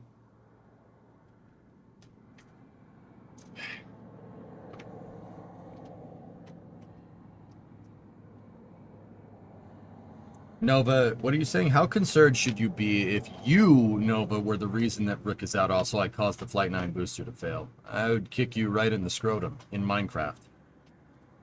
SpaceX is a tax for space? No. I wouldn't say they're a tax for space. Was that in response to something I said? I don't think that's what I... Anyway. SpaceX has the correcting factor of if they run out of money, they can't get to Mars, so they have to spend wisely. There you go. It's almost like NASA should run the space program that way. Not necessarily about profit, but about, going further into space. Seems like they missed the memo on that one recently. Hey, Tico, 21-month resub. Thank you. We need Artemis 2 first. I mean, we just got to remember, even if the proposed budget cuts go through and they do can Artemis after Artemis 3, that means we still get to the moon, which is pretty sick. And to be honest with you, by then Starship should be fine. That means SpaceX can get to the moon if Artemis 3 happens. And if SpaceX can get to the moon, sure, that's fine. Now, I know that kind of goes against everything that I just said, right? My method of public-private partnership and parity between these, dissimilar architecture between public and private, I think is the most sustainable way to explore the solar system, because we are inevitably coming to that point. Is that the way that'll happen? Probably not. I wouldn't put much eggs in that basket. It's most likely going to be commercial exploring the solar system as of June 4th, 2025, from what I can tell. But here's the thing. I am going to celebrate if we go further into space. So if they cancel Artemis 3 and Starship is our means to the stars, all right, whatever. That could have repercussions down the road, but at least somebody did it. And that speaks to another thing, and this is what I was trying to say on Monday. I didn't really have a clear head on this. Guys, Rook's nomination getting pulled sucks. It's pretty bad news, and especially if it was something petty that's really dumb, right? But also at the same time, all right, so what? Now, if it's one thing I learned as a spaceflight fan, you should not count your chickens before they hatch. In 1968, everybody running the Apollo program thought we would be on Mars by the 1970s. In 1985, everybody thought with the shuttle, we'd be back to the moon by the 1990s. In 2005, everybody thought we'd be back to the moon by 2018 with the Constellation program. Do not count your chickens before they hatch. Right? What I'm saying, my proposed way is to lay more eggs, because one of them is likely going to give you a healthy chicken. More rockets, more better, like what Jack says. That's what I'm trying to tell you, right? So be careful. But also at the same time, there's not much here that would stop SpaceX at this point. I really don't think. There's no engineering challenge, certainly, and it's definitely not funding either. So I think SpaceX getting further into the solar system, and Blue Origin for that matter, is a pretty safe bet at this point.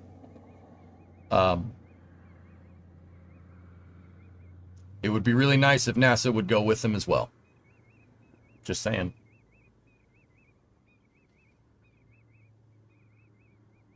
$1063.26 for tonight's Falcon 9 launch. We do have a Falcon 9, don't we? Yes, we do. In about 35 minutes, we have Starlink 11-22. Hell yeah, man. At this point, I'll be happy to see boots on Mars by the time I'm 75. I'm 39 now, so I'm not too optimistic. That's what I'm saying, Edmana. People don't like Elon, I get it. But if SpaceX does it, good. At least we got further, man. At least we got further. Okay? Because this bullcrap sitting here 56 years on from going to the moon is ridiculous. I don't know about you guys. I mean, I was born in 1988. I know you're a little older than me, right? I was born in 88. And I'm fed up with it. There have been spaceflight fans that have been here since the that have been following spaceflight since the Apollo program. Sound off if you're out there. I can only imagine the bull crap that you guys have had to gone through. This is ridiculous. We should be on Pluto by now. This is nuts. We had the technology to do this a half century ago. So, guys, having NASA achieve parity with SpaceX and having NASA go explore the stars with SpaceX hand in hand, that is the best way to go forward. But if SpaceX just does it by themselves or Blue does it by themselves, so be it. Whatever. At least we went further. When's Satisfactory? Satisfactory is out of the rotation right now, James. I got too much going on. Hey, Knucklehead, what's on? What's going on, man? What the hell's happening here? I'm agreeing with just about everything EJ's been saying all day, even the C channel. It's a U channel, man. I don't know what will happen if it wasn't for commercial space companies. Yeah, Beats. Well, without commercial space at this point, what happened in 2010 would happen again. And 2010 was not a good time to be a spaceflight fan. Even SpaceX isn't bulletproof. Exactly. I was born in 63. Watch Neil take the first steps on the moon. I'm fed up with it. Dude, this is ridiculous. And you know what? You know what the crazy thing is, House? We've been conditioned into thinking that less money for NASA is somehow a good thing. Right now, the current excuse is, oh, give it to commercial. It's cheaper. Yeah, it's cheaper to operate a restaurant if you sell all the damn tables because you made a profit. But the problem now is that you don't have any damn tables. And it's a freaking restaurant. It's easy to say commercial is a cheaper option because you basically sold all the tables.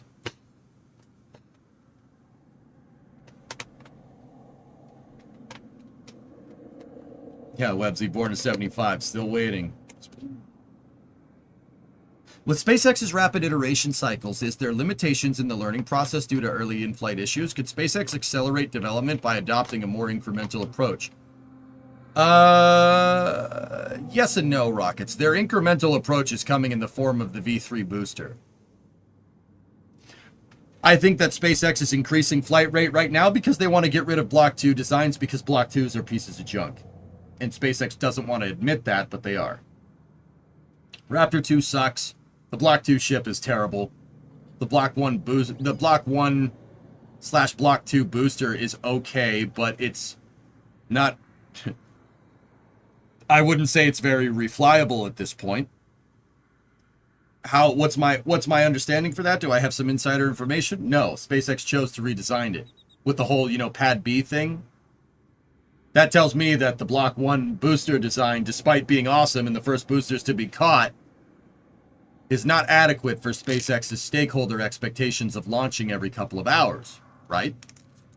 Just like the first Falcon 9 that landed is nowhere near what a Block 5 Falcon 9 can do. Same idea. Have you actually looked into how the USPS funding works? It's a lot like a business, but with its operating goals and primary income coming from the government. Its purpose is to not make money. Postage stamps wind up being more like a toll, cost recovery, not funding. It's to make sure the mail gets delivered to stoke the fires of the economy. They decide how to spend their money and they see benefit from saving money, but ultimately their priorities lie elsewhere. I mean, NASA does the same thing because the scientific return on investment is like 10 to 1.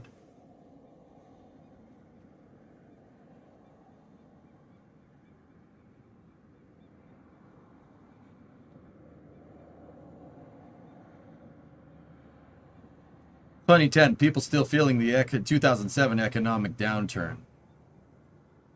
We were naive, Home Planet, at the time. Don't get me wrong, I didn't understand what this was going on. Your solution... So NASA is a driver and a stimulator of the economy, so the solution is to gut it wholesale? Okay. In a recession. All right. Good plan. How did that turn out again? Keep in mind we have the benefit of hindsight, but also, yeah, no, that's a good idea.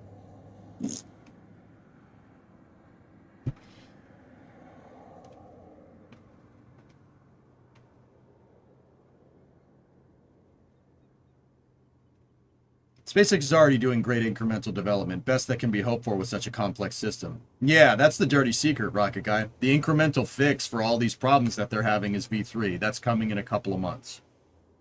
In the meantime, fire sale. Sell the tables! Which is ironically not what NASA should be doing, but hey, whatever. A little bit of a different analogy, but you understand. You understand the vernacular. EJ's using big words today.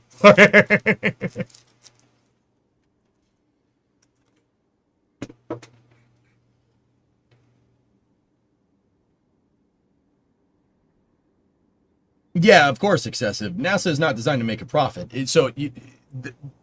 that was the whole premise of the rant that I went on before about SLS cost. SLS is too expensive? No, it's not. Too expensive? Yeah, of course it's too expensive if going to the moon is not a priority. I would argue that it's the price that we're getting for what it does is pretty damn good. Whereas, I mean, if you want to look at it like NASA's a business, which is already a little bit of a weird thing to do, where's your comparison? Where's your market comparison to other rockets in price per launch? What, are we comparing it to the Saturn V? Because it's about the same price, which means that it's not too expensive. Just saying. Just putting it out there. I mean, people don't want to hear this, but I'd be honest.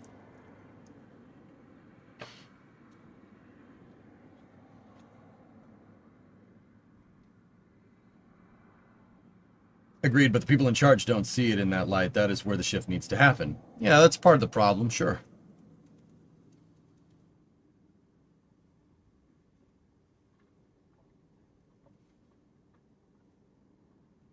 We had over 50 years to improve efficiency. Yeah, you had 50 years to improve efficiency by making something that doesn't go to the moon. So it turns out that after a half century, when you try to go back to the moon again, making a low Earth orbit vehicle and then gutting it for parts and then using that to try to make a moon rocket doesn't really, it ends up carrying a little bit of a price tag. Just saying.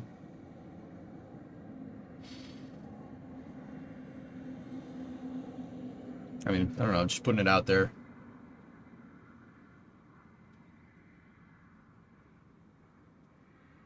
Anyway, we got a launch happening soon. There is a little bit more space news. Actually, speaking of SLS here, take a look. KSC posted this afternoon. Power up complete. Teams have powered up the SLS rocket core stage and SRBs inside of the VAB for the first time. Test verified interfaces across the core stage boosters and ground systems are functioning correctly. We can get to launch with these 10 easy steps. We've completed step 1. All right.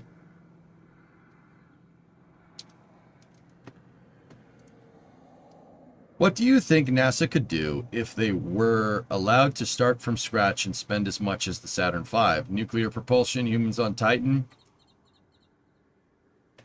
Alex, that's a hard question to answer, dude. The reason why it's a hard question to answer is because what's your goal? Depends on what your goal is. Saying you're just going to, you have the price of the Saturn V, well, if we extrapolate that, the goal is just to go back to the moon. I think with the Apollo funding, NASA could go back to the moon just fine. Yeah, easily. But we don't need Apollo funding to go back to the moon at this point. Part of the reason why Apollo carried a heavy price tag is because it built Michoud. It built Stenish. It built Kennedy. They built the VAB. That was included in the price. We don't need to do that. We already have a VAB, so we could, your development cost shouldn't be nearly as high as the Apollo program.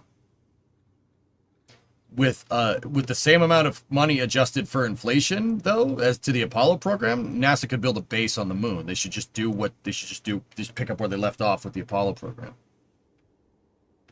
What do you think the goal should be? Right now, if I was running NASA or had full control over NASA and its goals for the next couple of years, I would really be focusing on Martian transfer architecture. And I know what people are going to say. What about the moon? Got to test it somewhere. Just saying. You want to build a Martian transfer vehicle? Well, a good way to test that out would be to just send it on a free return trajectory from the moon to test long duration missions and performance outside of low Earth orbit into deep space.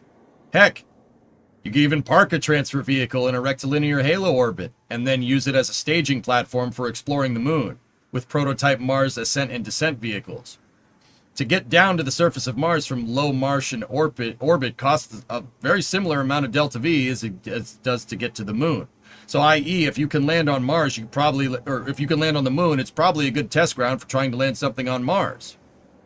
Actually, Mars is probably a little bit easier to land on at this point. The reason why is because it has some atmospheric perturbations. There's some traces of an atmosphere. So if you go and test your Mars lander on the moon, pretty good test for a lander to land on Mars. In fact, it'd be easier. That's what I would do at this point. I would test my Martian architecture out by building a moon base. Really funny story. There's a guy that's building a gigantic stainless steel water tower in the very southern tip of Texas that actually had this idea for it in his Flight 9 post-flight conference a little while back. What's his name? Melon Tusk or something? I don't know. It's a good idea. Because if you're building architecture out to have the Delta V to be able to get to Mars and back, you can easily go to the moon. And the moon is right there. It's right next to us. It's our backyard. Right? You want to learn how to camp when you're a kid. You camp in your backyard first. You don't go to Yellowstone and try to camp there. Because it's not gonna end well. Right? Camp in your backyard first. Learn how to do it. Join the Boy Scouts, so to speak. You know what I mean? Melon Farmer? Yeah, I think that's his name. Land drones and robots on Mars to build a habitation shell from surface regolith. Andy, hi, by the way. I'm pretty sure there's another guy, that same melon farmer, man, Melon Tusk or Melon Musk or whatever. I'm pretty sure he proposed that in his last meeting. The last Starship presentation that happened, Andy, was the first time I've ever seen SpaceX have a render of Optimus on Mars. So, you're not far off, dude. It's good to see you, man. Why don't they build a base on the moon? You don't even need to build rockets, just landers and habitation modules. You could use SpaceX and Blue to launch stuff. I think NASA should have their own rocket because I don't think relying on SpaceX and Blue to get people to your moon base and having them be the only method of transportation to get to your moon base is a smart idea. That's not very sustainable for the future. Hakuto R moon mission is landing tomorrow. All right. Sorry if you already talked about that, but are you going to see the moon landing tomorrow? I already talked about it, Trappo, 5 seconds ago. What time is the landing? I have that information actually teed up. Yeah, Hakuto RM2 is going to try to land tomorrow. Anyway, there were a couple of other questions there. Yuri, what did you say? EGA, imagine if Congress mandates SRBX or Ares 1 new version after Artemis 3 because they would be left with uncompleted contracts for boosters. Ares 1 is a good idea, Yuri. The reasons why I like Ares 1 aren't because, Ares 1's cool looking, it's funny looking, or the reason why I don't like it is, it's weird looking. I like Ares 1 because it was a stopgap. It was a stopgap measurement to rope your developmental costs of 5-segment boosters and cryogenic second stage propulsion into a low Earth orbit launch vehicle.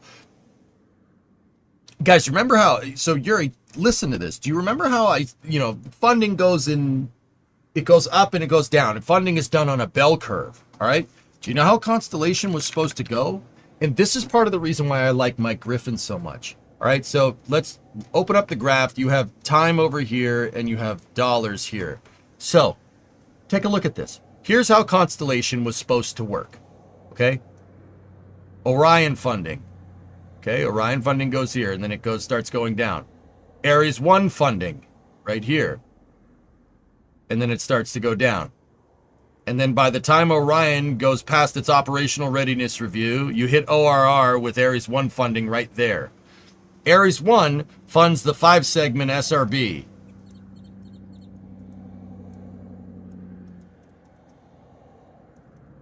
Five-segment SRB. Ares 1 also ropes J2X propulsion into its funding. Right? And then Ares 1 goes to operational missions. Orion goes to operations, right? Ares 1 goes to operations. From there, you make Ares 5. Ares 5 was using RS-68s. RS-68s would need to have been retooled a little bit because of the heat involved with putting 5 of them together.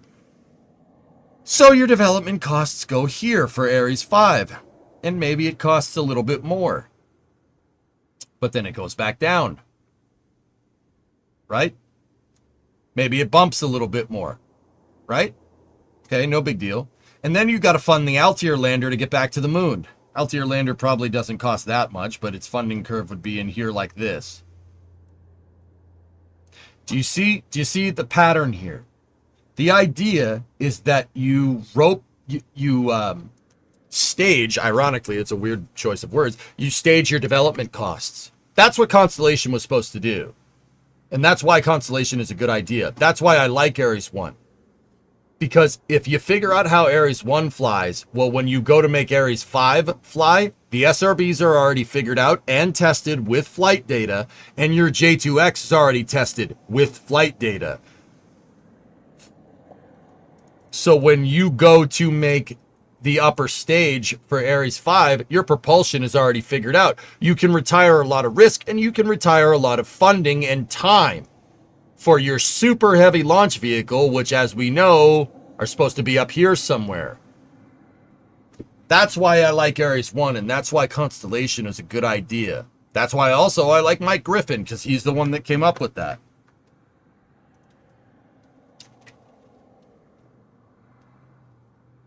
Question relating to the Super Heavy booster. Isn't there a closed part of the hot staging ring? How are they going to push the booster in a specific direction? I think maneuvering systems, Matt, is their solution for that problem. I think the closed ring was just for the Block 1 boosters because the Block 1 boosters needed to save that propellant. Think about how heavy that hot staging ring is comparatively to the one that we saw in the presentation. That one in the presentation is way less mass. So SpaceX could honestly be afforded to just have the booster kind of go in any direction. Again. That's just a theory, though. I'm not sure if that's 100% what's going on. Sam is relying on the telecommunications industry for good internet access. There you go. I'm allowed to have one good idea a year. So what time is that moon mission tomorrow?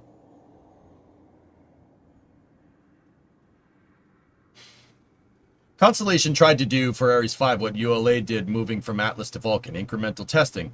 But not just for a singular rocket family upgrade, but for entire architecture, entire fleet family of rockets. It's a good idea. It's a good idea, Rocket Guy. Where's the lander in that? Cirrus, the lander was roped in after post-Ares Ares 5 development. So as Ares 5 ramps down, you would have to ramp your funding a little bit earlier because you'd want your lander to be working on Ares 5 with the Earth departure stage. So you could, if it was me, if I was purse stringing this thing, I would have the lander basically spring up at the same time Ares 5 development ramps up. It would require a slight funding boost, but it's all incremental. That's the point. It's small baby steps. You know what I mean? How's the car going? It's going good, Wolf. We got a lot of the frame rail patched today. I rebuilt the frame walls by additively welding beads back and forth and then grinding it down. That frame rail is really strong now. We just got to plate the bottom of it. Now that I'm really thinking about it, guys, though, I should have just plated it. I should have just plated it. Doing that additive manufacturing thing was took a lot of time. But it was fun. It was still cool. Something I'm really learning with welding is that you ideally want to do the least amount of welding. 2:17 p.m. Central. Oh, that's good. That'll be during the... Yeah, we might have to have a short automotive stream tomorrow and a longer space news because of the landing. But you're saying it would be all SpaceX with Starship, but there could be other options sooner. Huh? Oh, serious, what the hell are you talking about? What? No, I thought we were talking about how Constellation's incremental funding. What are you talking about? I'm confused.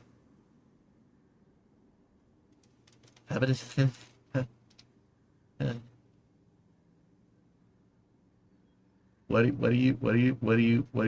you talking about?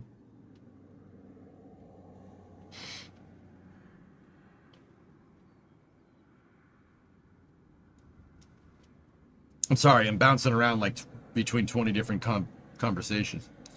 You're an interesting Constellation insight, thanks. Yeah, man. I do like the stick rocket though. Also, I would not have been against if they sold shuttles to commercial. Nobody would have wanted to operate them at that point, dude. But yeah, that would have been cool.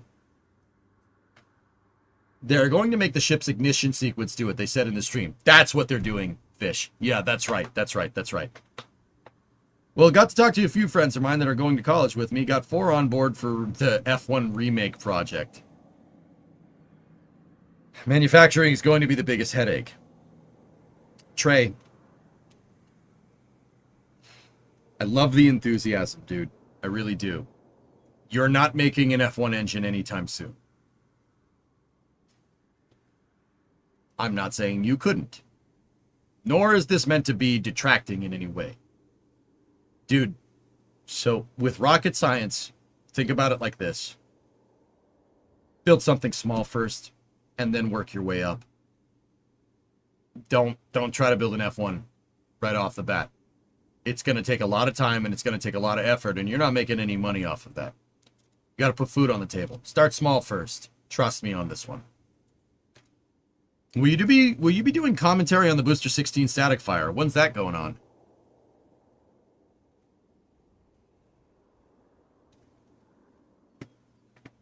It's just to have some fun. We're doing a space shot in the summer of 2026. Okay.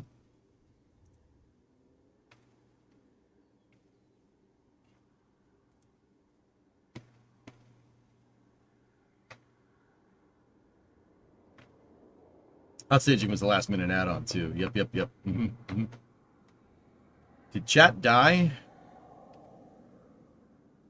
I think my Twitch chat died. Nobody sent a message in a couple of minutes. Hold on 1 second, dudes. I'm gonna just give a quick refresh.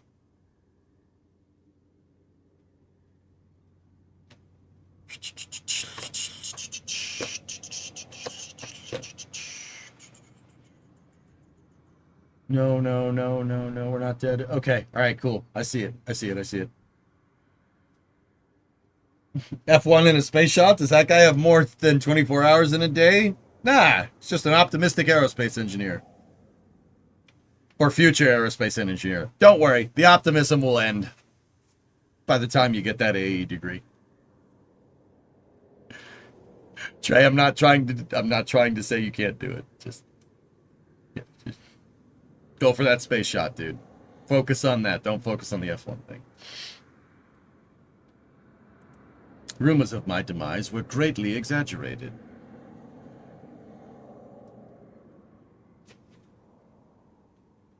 No, the F1 is not the space shot. I understand this. The Booster 16 static fires tomorrow. What time's the road closure, Matt?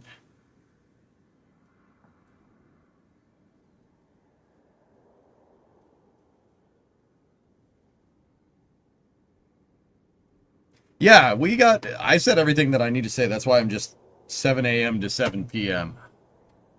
If it's in the morning, guys, I know I said I'd be out working on the car in the morning tomorrow. I can't. I have something to do. But, do you really want to know what I have to do tomorrow? I have to go grocery shopping. There's no food in the house. There are other things that I need to do. But, yeah, stream's not gonna do the 9 a.m. start, but it'll probably be 11 instead. Damn, normie. Yeah, I know. How dare I have to eat or something.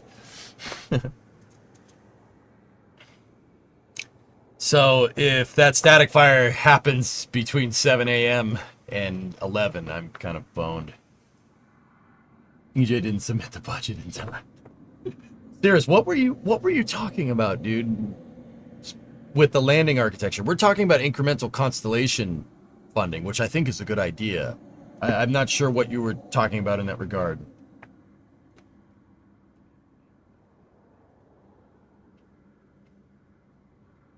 As an F1 fan, every time I hear F1 Saturn, I think always about Formula One.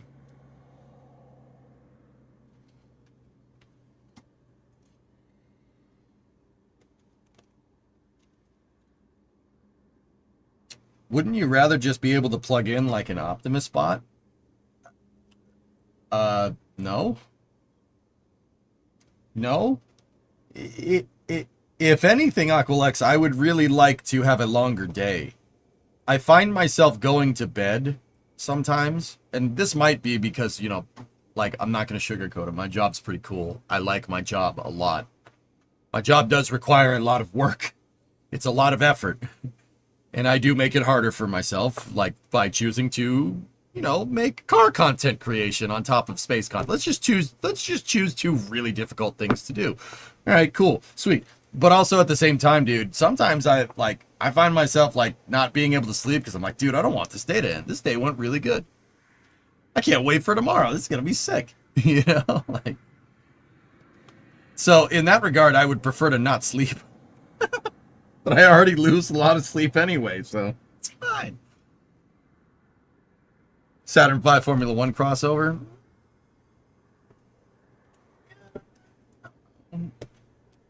I would like to see 2 Saturn V's race into orbit though. That'd be pretty cool. Amazon Fresh is your friend. Edmana, could I get my groceries delivered? Sure. Will I get my groceries delivered? No. That's where I draw the line. That's solutionism at best. Go shop for your own damn groceries. The exception would be if you don't have the means to. I have the means to go to the grocery store. It's down the street. Okay. Are there any other NSFT members with YouTube or Twitch channels? Phil Sloss has a YouTube channel, Matt. Das has a Twitch channel that he never streams on. No? Rydtek's like, I'm just lazy. Well, at least you admit it. No thanks, I hate the grocery store with a passion. I'll keep using. Hate the grocery store? How do you hate the grocery store? How does this happen?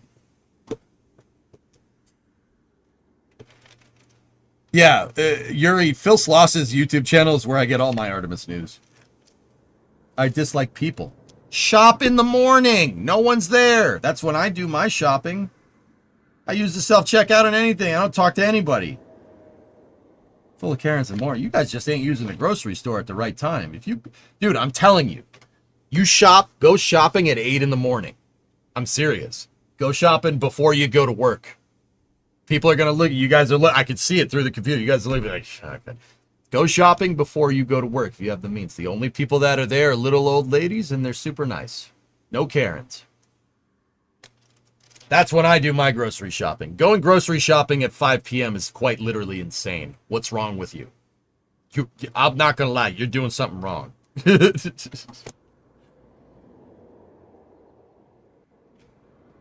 Mister, I could shop in the morning. Tori Bruno's starting a podcast, by the way, called The Burn Sequence. Tori Bruno, a podcast launching tomorrow. Oh, sweet. Cool. I go to work at 5:30 in the morning. Then shop when you get out. No one goes to a grocery store at 2 in the afternoon. Yeah, I'll listen to it too.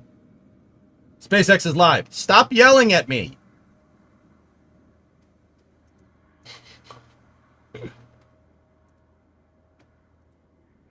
Happy Killdozer Day. Tell you what I want, man. Tell you what I'd do with $1 million. I'd buy a Komatsu D335A with a ripper in the back. Damn straight, always wanted one of those.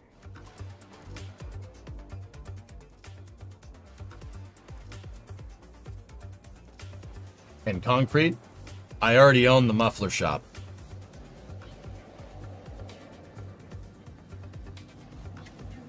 Man, that guy must have been a really good welder.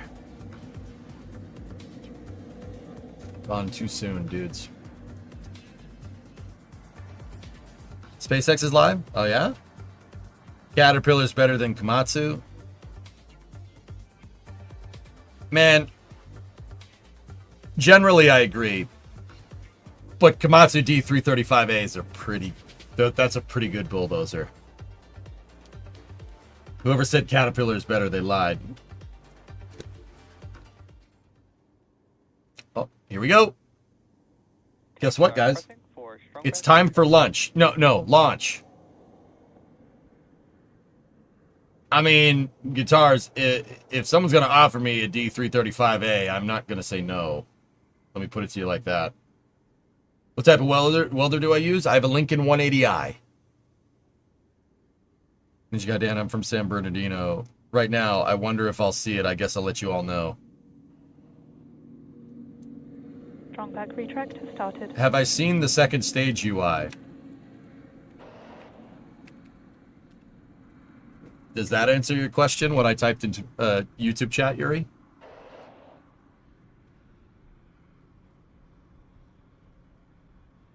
Yeah, of course, excessive. Not all heroes wear capes. Some of them make an armored Discovery, bulldozer. go at throttle up.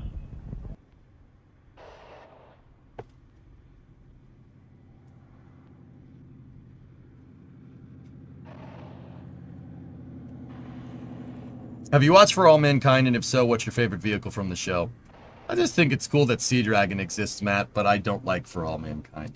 They lost me by season 2.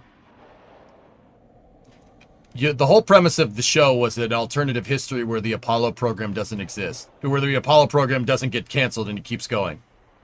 And they make the space shuttle. And then it got too Expanse for me. It got too much like the Expanse. I'm like, this is just the Expanse with a different name.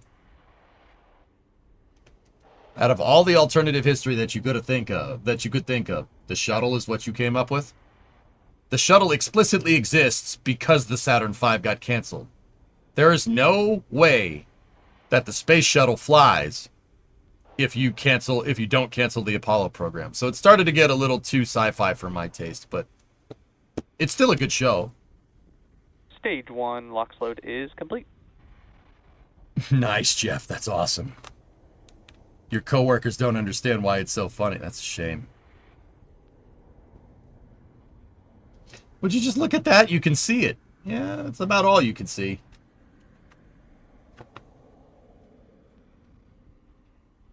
Nader, 16-month resub. Can we launch lunch? Sure. MIG or TIG? I'm using MIG Welding House.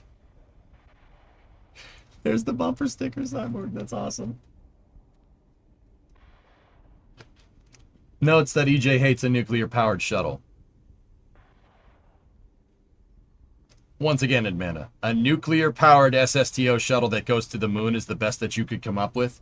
Who wrote the script for this? That's the best you could come up with. That's it? Okay.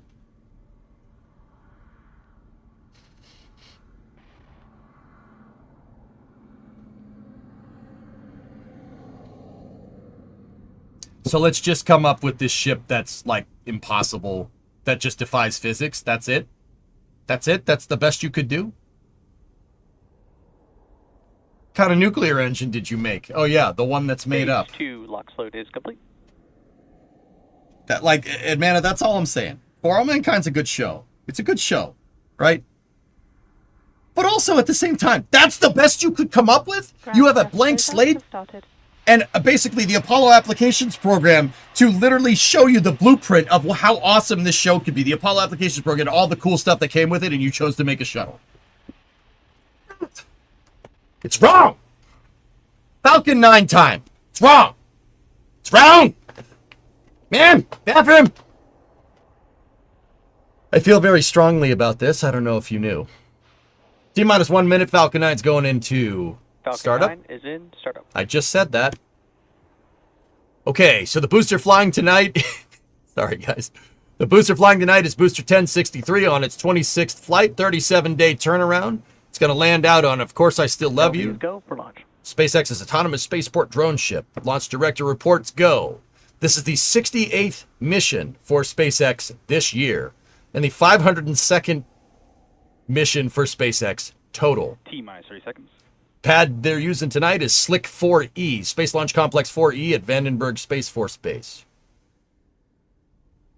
And with that being said, let's tune in for the launch. I've gone into commentator mode. Watch this. Now watch this commentary. 15 seconds. Now watch this drive. 10. 10, 9, 8. Pad deluge system is on. 6, Sound suppression 5, water system activated. 3, 2, Pyrophoric 1. ignition. Ignition. And liftoff of Falcon 9. Go SpaceX, go Starlink. Liftoff. Starlink 11-22. Moving 27 Starlink satellites Vehicles pushing down into range. low Earth orbit. Got a good call for the pitch over here. Falcon 9 is Stage 1 executing propulsion is nominal. its pitch kick. We got good stage 1 propulsion from the propulsion guy. I don't know his name in Spaceflight Mission Control. Anyway, SpaceX's new telemetry show 9 good engines here. 9 good engines and an acceleration at 1.7 G currently. Speed is 3 kilometers in altitude and 800 kilometers an hour. Power and telemetry nominal. Good call for power and telemetry there. Falcon 9 is supersonic. It's a good way of looking at that, Yuri. Should get a call from Max Q here around the 105 mark.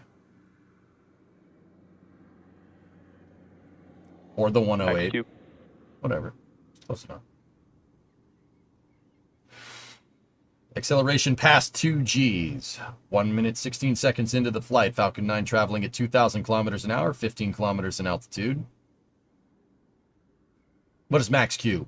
Max Q is maximum dynamic pressure. It's peak aerodynamic load being exerted on the vehicle via compression load. Basically, Falcon 9 can't move the air out of the way, and it starts making drag up on the top of the vehicle, and it compresses the entire thing. They throttle the engines to mitigate your maximum dynamic pressure to lower it. It's called going into a throttle bucket. After they get through max Q, basically now the engines throttle back up until you get to about now, where they will ramp the engines down in preparation for staging. That's the next sequence of events. As the call that nominal.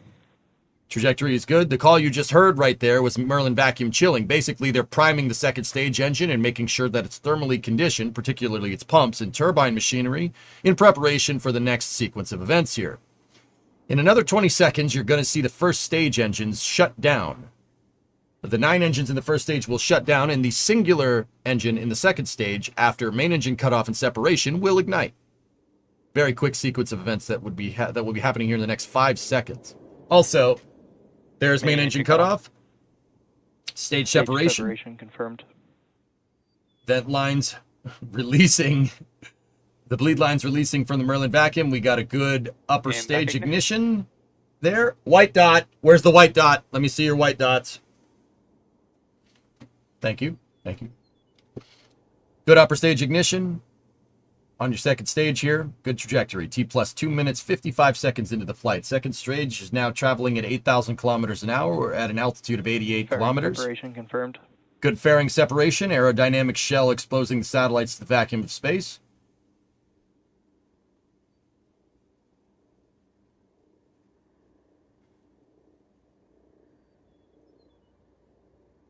Probably 1062, yeah. Everything looking good here.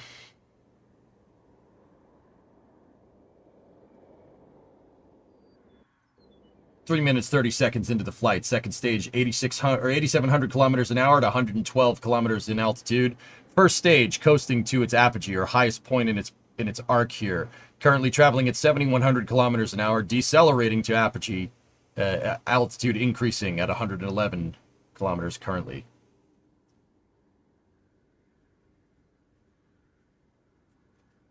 Right now, 1063 is on its 26th flight. That is its 26th time moving a payload into space.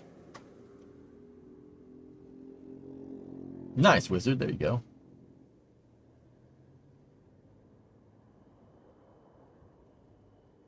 It's cloudy down there in Baja, California. 4 minute, 20 seconds into the flight. Second stage now crossing 10,000 kilometers an hour at 137 kilometers in altitude. First stage, 6990 kilometers an hour at 116 kilometers in altitude.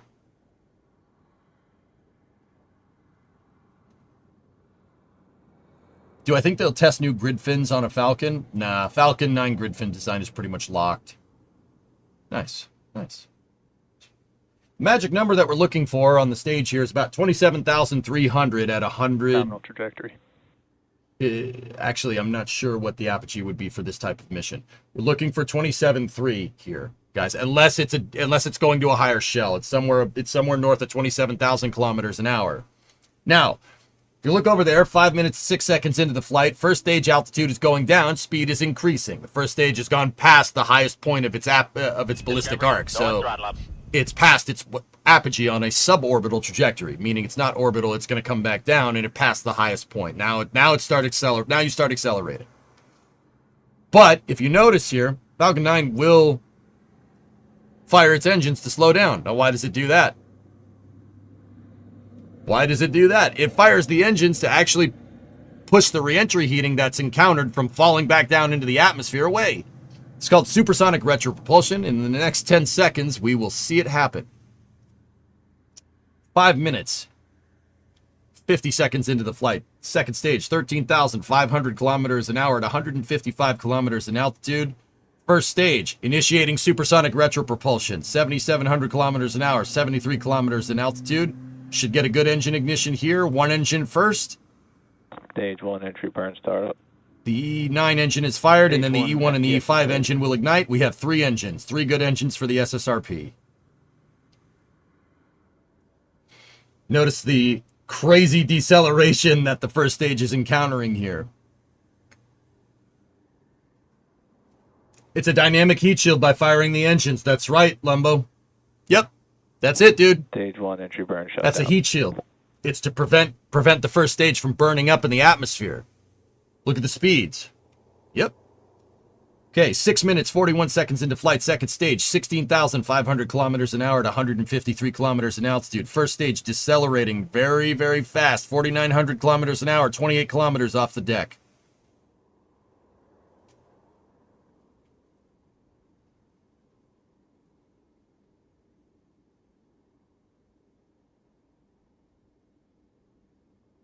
I think so, 1062, yes. First stage now encountering the lower parts of the atmosphere. Note that you're getting really, really crazy deceleration. As Falcon 9, that Falcon 9 first stage gets back down lower into the atmosphere, your atmospheric density goes up. There's more air in the way. More air in the way makes more drag, slows down the stage. Stage should be transonic here momentarily until we get the call for the landing burn. 7 minutes, 33 seconds into the flight. 20,000 kilometers in altitude, or 20,000 kilometers in speed on the second stage, 146 in altitude. First stage, 1,000 kilometers an hour, 3 kilometers off the deck. Stage 1 landing burn. Stage 1 is initiated. The singular E9 engine landing bird here, punching through the clouds. The low clouds here.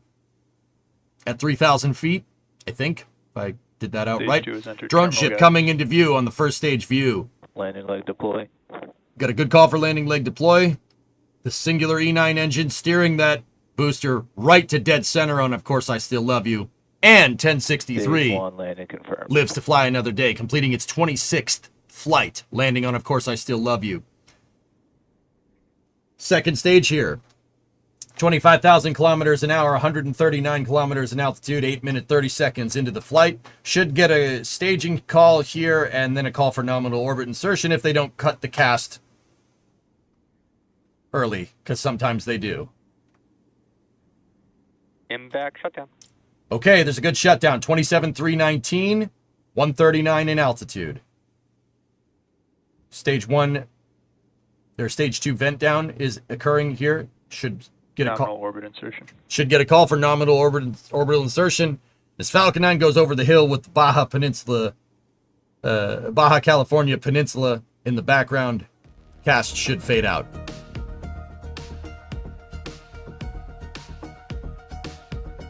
And that's your Falcon 9 11-22 mission. Nice. Nominal orbit insertion, NOI. You know what that stands for? Nice. Pretty good at that play-by-play. I used to do that a lot, dude. I like play-by-play, doing the play-by-play. I like that, man. What was flapping around on the booster? This is the landing leg shaking around. That happens. That's normal. You can't deploy the landing legs until the vehicle reaches a certain decelerative speed. The reason why is the landing legs will essentially act like big speed brakes. If you don't wait until the last second to deploy those landing legs when aerodynamic perturbations don't make any difference, the aerodynamic forces force the landing legs back up. So what SpaceX does, they unlock them. The latching mechanism is just undone, and then the flipping mechanism opens later. That's why the landing legs kind of move around, because they're unlocked. Aerodynamics are keeping them in that position. That way they can, the landing legs can deploy. they can deploy as soon as possible. As soon as the aerodynamic load being exerted on them gets negated by the decelerating booster, they'll flap open. You can get the legs to open quicker that way. That's why they do that. Or, well, I should add that that's a guess. I don't know if that's right for sure, but why else would the landing legs be flopping around like that before they deploy?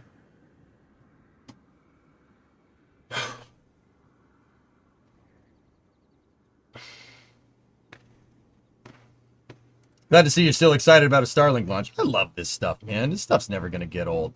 Well, dude, I could sit here and talk about space for the next 20 years. I'd be fine.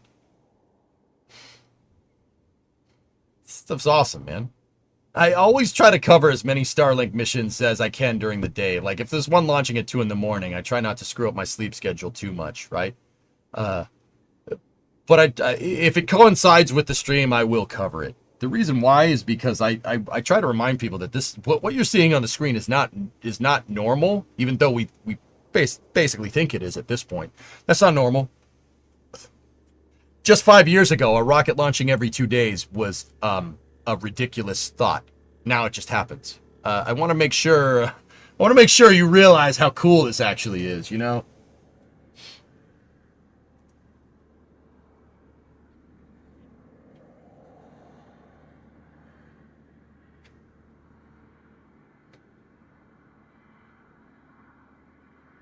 When launches like this happen, the amount of people that would tune in to watch, double the amount of people would tune in to watch. Is this just what happened to the Apollo missions? Launches became something that was cool, but just happens? Yes, that's part of the reason.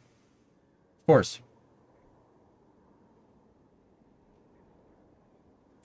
Graham is confused in chat about Super Heavy losing a grid fin. Kate, okay. The real easy way to explain this, Graham, is that there's 3 axes. What do grid fins do? They steer the booster, all right? So the booster's flying through the atmosphere, right? That's what the grid fins are there for. They're hypersonic control surfaces, right? 3 axes of rotational movement on something that flies through the air. Yaw, pitch, and roll. That's why you have 3 grid fins. Does that make sense? They needed to eliminate the mass, dude. Super Heavy is... heavy. Very heavy. What's going on? Is there a launch? You just missed it.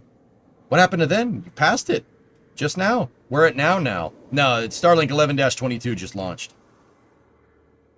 Dare I say 2 grid fins. 2 grid fins, you'd struggle with yaw control, Matt. You could potentially get differential braking force from 2 grid fins, like have one grid fin deploy and the other one not, and you could potentially get yaw movement, but it's better to just have one up here. Why start the design with 4? I'm confused, because 4 is what was on Falcon 9, and that's what worked. But one of your stakeholder expectations is to make sure, okay, Graham, this problem, is 4 better? Is 4 more stable control? Abso-freaking-lutely, dude. Absolutely. 4 grid fins are more than 3. That is more effective moment of control on the vehicle when it's flying. Basically, you could steer better with 4 grid fins. Now, with that all being said, and this is really something important to understand about engineering and design, especially in the application of rockets. What's driving your design? What is your vehicle doing? What is your expectations for your vehicle? What do you want it to do? So, you tell me, what is one of Starship's expectations, particularly in terms of mass? Think about this one for a second. I want you to answer this question. I'll try to steer you to the answer like the grid fins would steer Super Heavy to the pad. No reduction optimization on Falcon 9 needed? SpaceX doesn't think so.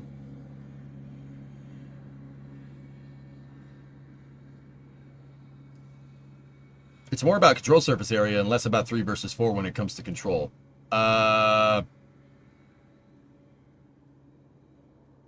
If that was the case, 4 grid fins would be more control surface area then, no? I got the answer. Well, raise your hand off, Leave. Jeez. What do you think this is? A Twitch shit? Oh. So, Graham, lose a lot. Lose a lot of what? What are we talking about here? I already said the answer, so if you want to just cheat that way instead of doing the logic exercise, you could do that if you want. Dead weight to orbit. Weight has nothing to do with it. We're talking about mass.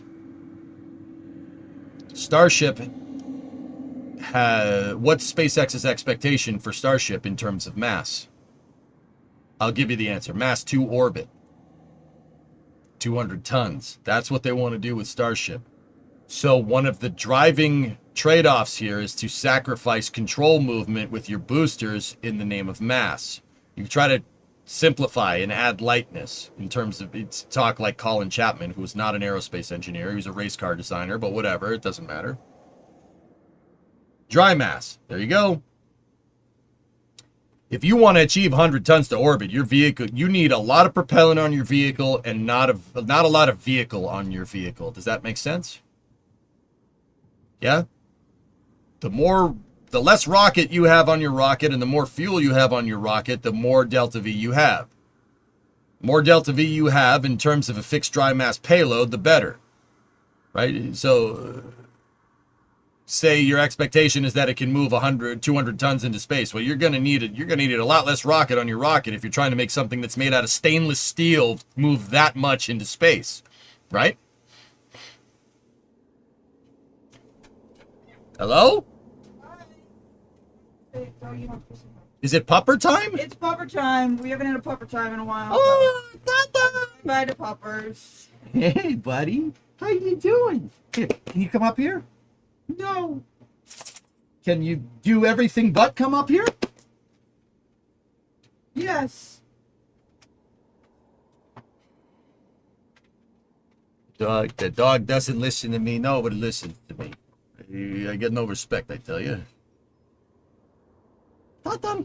What are these new Twitch combo things? I have no clue. Have people used them? Apparently. I feel like they're just trying to be TikTok at this point. Feels like a TikTok thing. Hi, chat. Yeah, Alex, it's a good point. I feel. Titan needs onboard cams. It'd be a blur the entire time. Could they put grid fins in a Y configuration, or is it less effective than a T configuration? I'm sure they could do it. Yanix, keep in mind that SpaceX's design is still in flux. Did all systems just use a combo? Is that what happened? I have no idea what any of those words mean. Because he said, let me TikTok, and then I saw that his name is up there. So... Well, the dog's going to be out of shot. Hey, that's a nice shirt. Thank you.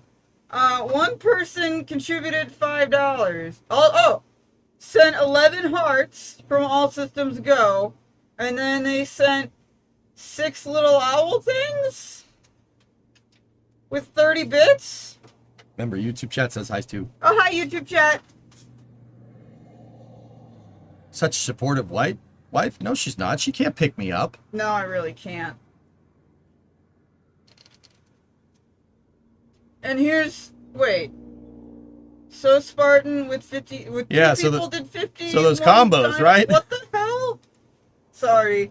I'm just trying to... I don't understand. Oh, this is space. I'm in space. I want to give this up to TikTok. Can you weld? No, but I'm sure you could teach me. I'm sure it would be fun. Yeah, I mean, if you wanted to. Yeah. You're going to get burned. Yeah, exactly. Just saying. You know who can weld? My cousin that's the stage manager. Oh, she can weld. that doesn't surprise me one bit. She can weld real good, actually. I'm not surprised. She get her up here and help me. People do not realize how much a backstage of theater is just like woodworking, metalworking. Like, it's just a shop. Because you have to build sets and stuff. So, yep. Rigging. It's really important. Yeah. Brendan, she could pick you up emotionally. That's right. Yeah. That's true. That's true. Yeah, see? That's right. It goes in the square hole. Brimo got haircut? No, Brimo's hair just cooperates. Today. Sometimes it doesn't. Bad hair day and with hers. sewing, yeah. Titan, what are you doing? Alright, well, I've seen you drop 30 viewers, so I'm just gonna go now.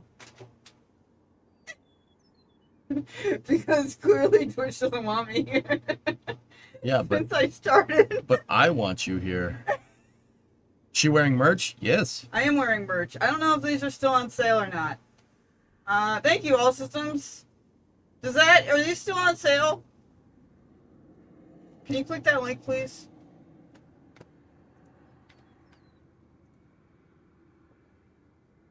Oh yeah, look at that. If you want one, you too can have one. You put it on a phone case. You can do all kinds of cool stuff. Yeah. Alright, anyway. Now that I've shilled.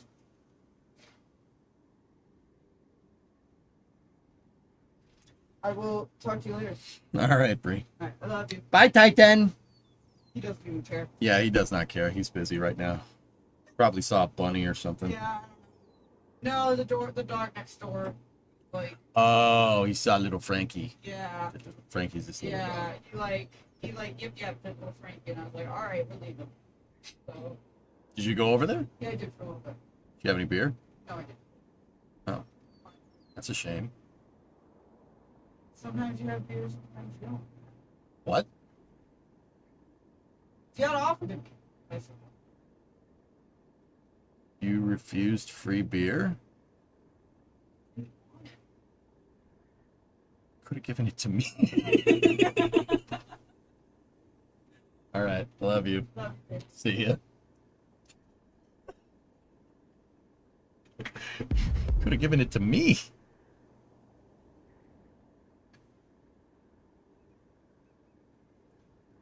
God, 100 bits. Puppy has been great success at sister's house. The one daughter cried holding it. Only complaint is that the puppy wants to wake up at 5 a.m. for the first potty break. Yeah. You've been wondering why I've been losing sleep. Titan does stuff like that. He's like, hey, he'll just claw at you. Hey, I need something, and I'm a dog, and I don't have thumbs. So it's like, I can't fill up my water bowl because I can't carry it. So like, could you get me some water? I'm like, Can we get a car wrap that says eat, sleep, launch, repeat? I actually know somebody that has a car wrapping shop. But, EJ, what do you think about EV conversion kits for old cars at affordable prices? I mean, I guess that's kind of cool, dude. That's kind of neat. I mean, the affordable kits that you can swap are only like a 200 horsepower kit. Chevy has the crate kit. They have that, and then Ford has the Illuminator engine. You can buy them, but they don't make much power. So you're taking a fuel inefficient. So you're taking an old V8 that's not very efficient but very simple to operate and replace it. That doesn't make a lot of horsepower, and you're replacing it with a complicated electrical kit that's much harder to operate, that has dick for battery range and no horsepower. So I mean, that's kind of cool for a novelty, I guess. It's kind of neat. It'd be cool to say like you know. Not that anybody would EV swap like a charger or something, but like, oh, electric charger, that's cool. But also, like, if I was gonna swap an electric motor into an old Dodge Charger, it'd be a Model S Plaid engine, or Plaid motor, whatever you want to call it. Because the Charger needs something with horsepower in the four figures, because race car, right? Like.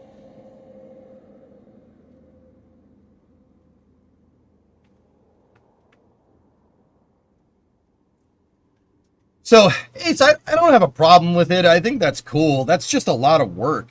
The truth of the matter is that where old cars lack in efficiency, they make up in simplicity. And putting an EV swap into one is complicating things. It's cool for novelty. That's pretty neat. But look, I wouldn't be rebuilding a new car in here, that's for sure. When MSC themed EJ merch? I don't know how we do that without skirting that was a Starlink mission. Without skirting a copyright or anything.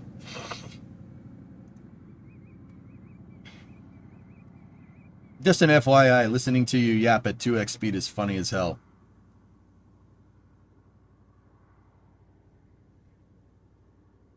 Do I sound like, I shouldn't say that. Facts don't care about your feelings. Do I sound like that guy? Funny how. Get Nelson, nerd. We had to bill Nelson Elon in the Starship presentation, and I felt really bad about it.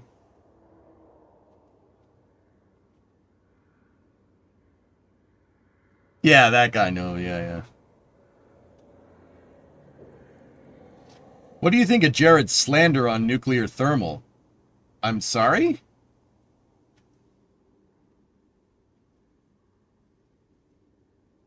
Hell's he can what? What? What happened? What did he say? You sound like you drank too much coffee. Well, yeah. So that's not entirely untrue. A V8 Model S. Somebody did that. Somebody from Massachusetts did that. Rich Rebuilds, brain, on YouTube did. He LS swapped a Model S, and he called it Iced Tea, which is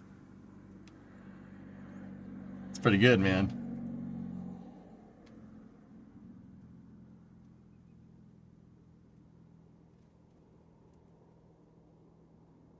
Helzikin, what do you mean you give the timestamp? Okay.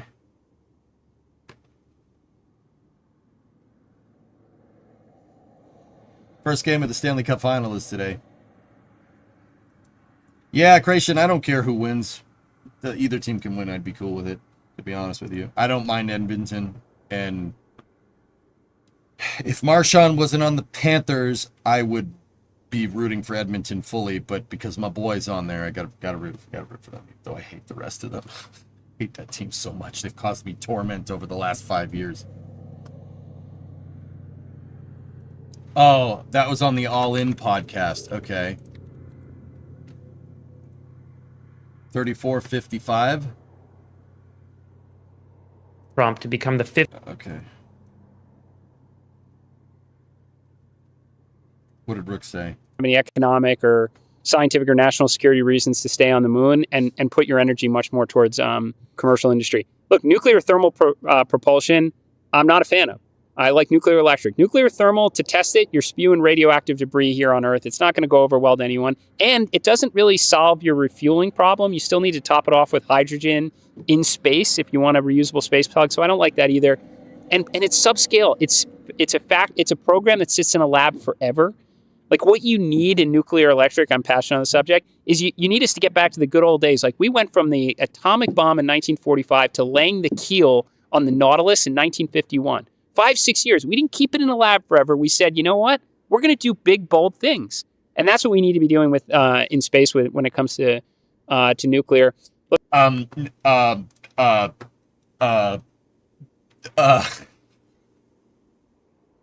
Rook, dude, come on, man. No one's using nuclear engines in the atmosphere.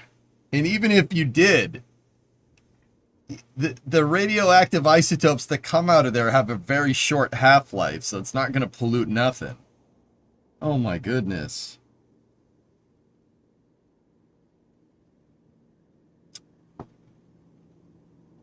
Yeah, I am not entirely sure that the guy knows how a nuclear engine works. Oh.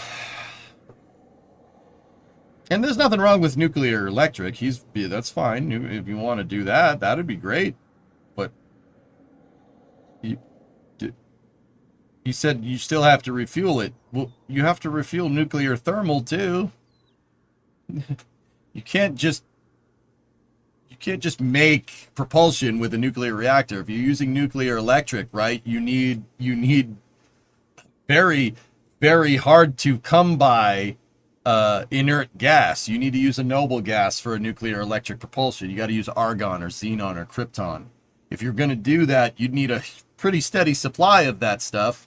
Not easy to come by in the solar system in pure form. Hydrogen, on the other hand, there's a lot of that around. It's like the most abundant thing in the entire universe.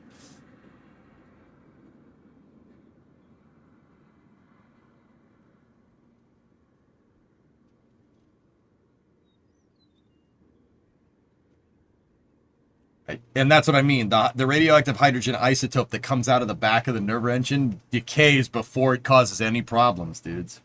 You know how we know? Because we put the nuclear engine in a lab in the 60s and, you know, you fired one because this technology exists and has existed for half a century. Oh, yeah, the bold part is right. I agree with that. The being bold part. Yep. Follow that. He talks about Mars sample return and hundreds of James Webbs. Yeah, no, I don't have a problem with it, but I'm not entirely sure. Dude, that's not how that's not even like a judgment call. That's just not how nuclear engines work at all. That's completely wrong. And the reason why the nuclear engine he is right. The nuclear engine stayed in a lab for a long time. The reason why it stayed in a lab for a long time is because they canceled the fucking program. We had an operational prototype in 1969 that was working. All we needed to do was just take the stupid engine, attach a stupid hydrogen tank to it, and put it on top of a stupid Saturn V and launch it into space. Then you get an upper stage, doesn't need LOX, only hydrogen, and it has 900 second specific impulse. Double the efficiency. I'm done.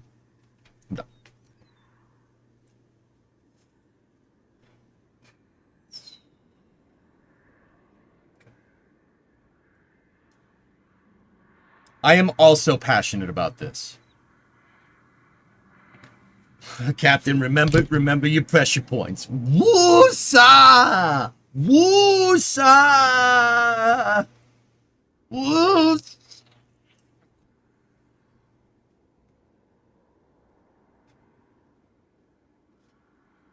I'm fine.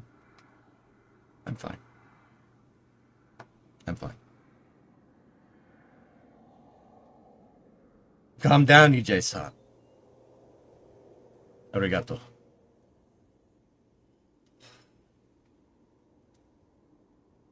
Stupid rocket science. Everyone can't know everything. Yeah, but you're gonna weigh in about that in a very public way, Fish.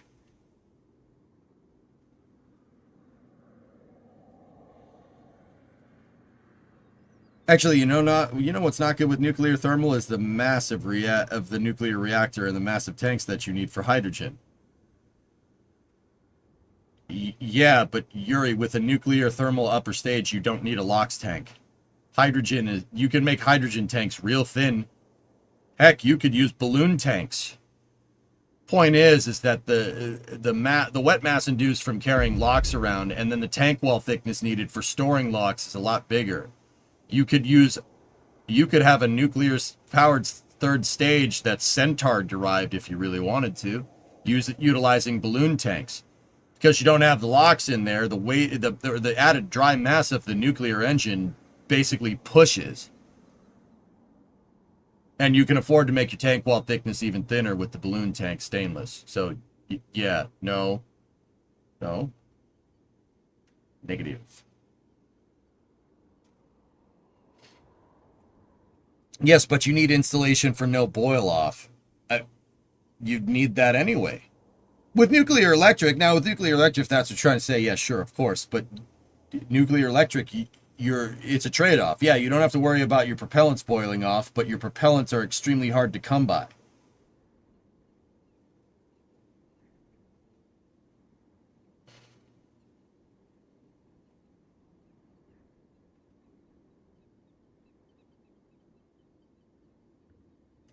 And also, nuclear reactors are very heavy. That's it. That's it.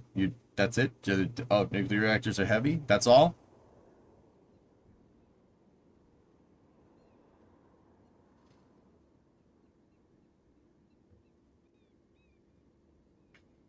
Okay. Yeah, I don't know why you would say that. That makes no sense. None of that is correct, and I can say that with very, very, very, very high confidence.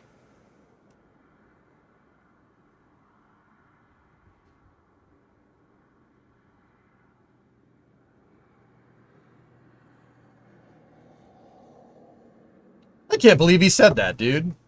I can't believe. Can I hear that again? I can't believe. Maybe I heard that wrong. I can't. Dude, I'm actually upset. Like, what, bro? Really?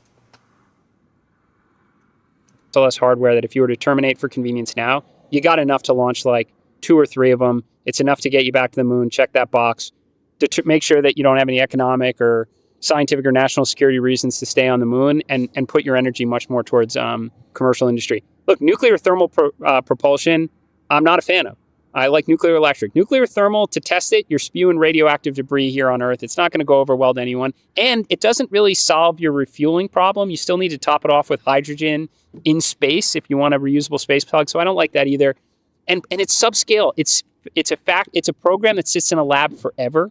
Like what you need in nuclear electric, I'm passionate on the subject, is you need us to get back to the good old days. Like we went from the atomic bomb in 1945 to laying the keel on the Nautilus in 1951. 5-6 years. We didn't keep it in a lab forever. We said, you know what? We're going to do big, bold things.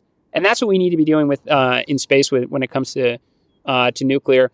Look, a lot of the science programs I'm huge fans of. Mars sample return, the best thing to do is when the astronauts get there to bring the samples home. Why would we spend billions to send a robotic mission? We can put that in the commercial industry and accelerate their timeline. So I wasn't a fan of a pure robotic mission on that one. And you know, a lot of the big science programs, I want to see James Webb's and Hubble telescope programs launching annually, if not more. Flagship programs definitionally are billion-dollar spends. And if you spend $1 billion, then you got to get it right. And that means lots of requirements and we can't take unnecessary risk. And $1 billion becomes a $3 billion program and it's never on time. Like we should be challenging the best and brightest. See, that's right. That's correct. Yes, absolutely. This. A one-off scientific program like Hubble or James Webb is great, but it's going to take forever to make it. And then once it's there, it's going to be super expensive. That's right. If we made 5 James Webbs, they would not be as expensive per unit. You did all the development. Make 5 of them, and your requirements won't be as driven. That is right. That's correct. That is absolutely right. He's 100% right in that regard. I don't know, Tessa. I don't know what nuclear electric means. I would assume it's connected to an electric propulsion ion engine, but I have no idea. Give me 10 $100 million missions a year. Yes. Let's try that. And let's accept that 3 fail. And I was going to introduce time to science as a KPI. Like, why do we accept things taking 10 years when they could be a year? Even the decadal process of prioritizing scientific missions over a 10-year span is kind of insane. 100%. 100%. And that's all correct. What he just said there is exactly right. That is 100% correct.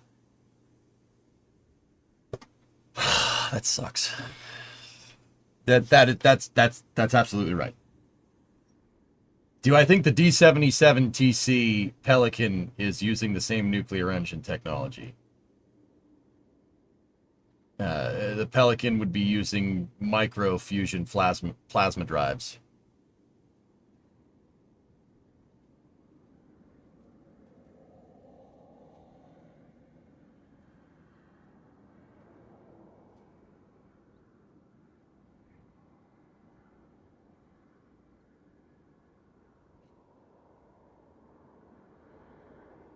Yeah, the sample return is a joke. Just send a guy there with a shovel. Send a guy with a shovel. It's easier. I'm serious. Costs the same amount of money. At least according to NASA. Keeping rats out of Alberta. Oh, God.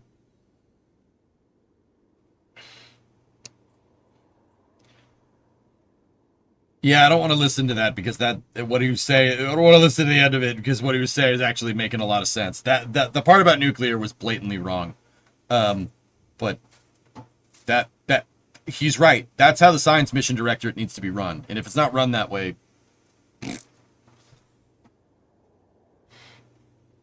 Jared's background not being a green screen though is pretty sick. Yeah, I too would like to live stream from my hangar with my Panavia Tornado and MiG-29 in the background that I fly around all the time. I too would like that. Yep. We said this at the beginning of the stream. You know what's really funny? They were doing that. They pulled his NASA administrator nomination to punish him and Elon. Like,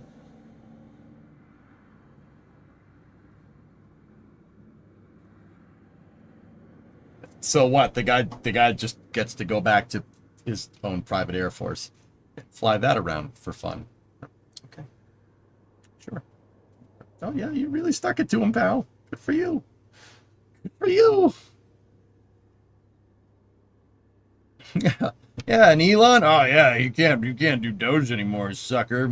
I hope you really feel punished going back to your $419 billion net worth. Ha! Really stuck it to that guy. Like,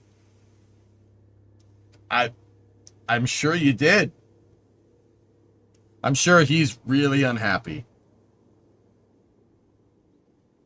39 minutes in is a hot take on Artemis. Uh-oh. Uh-oh. Nominated by President. Like, I'm not. 39 Real. minutes. All right, let me get to it. Hold on.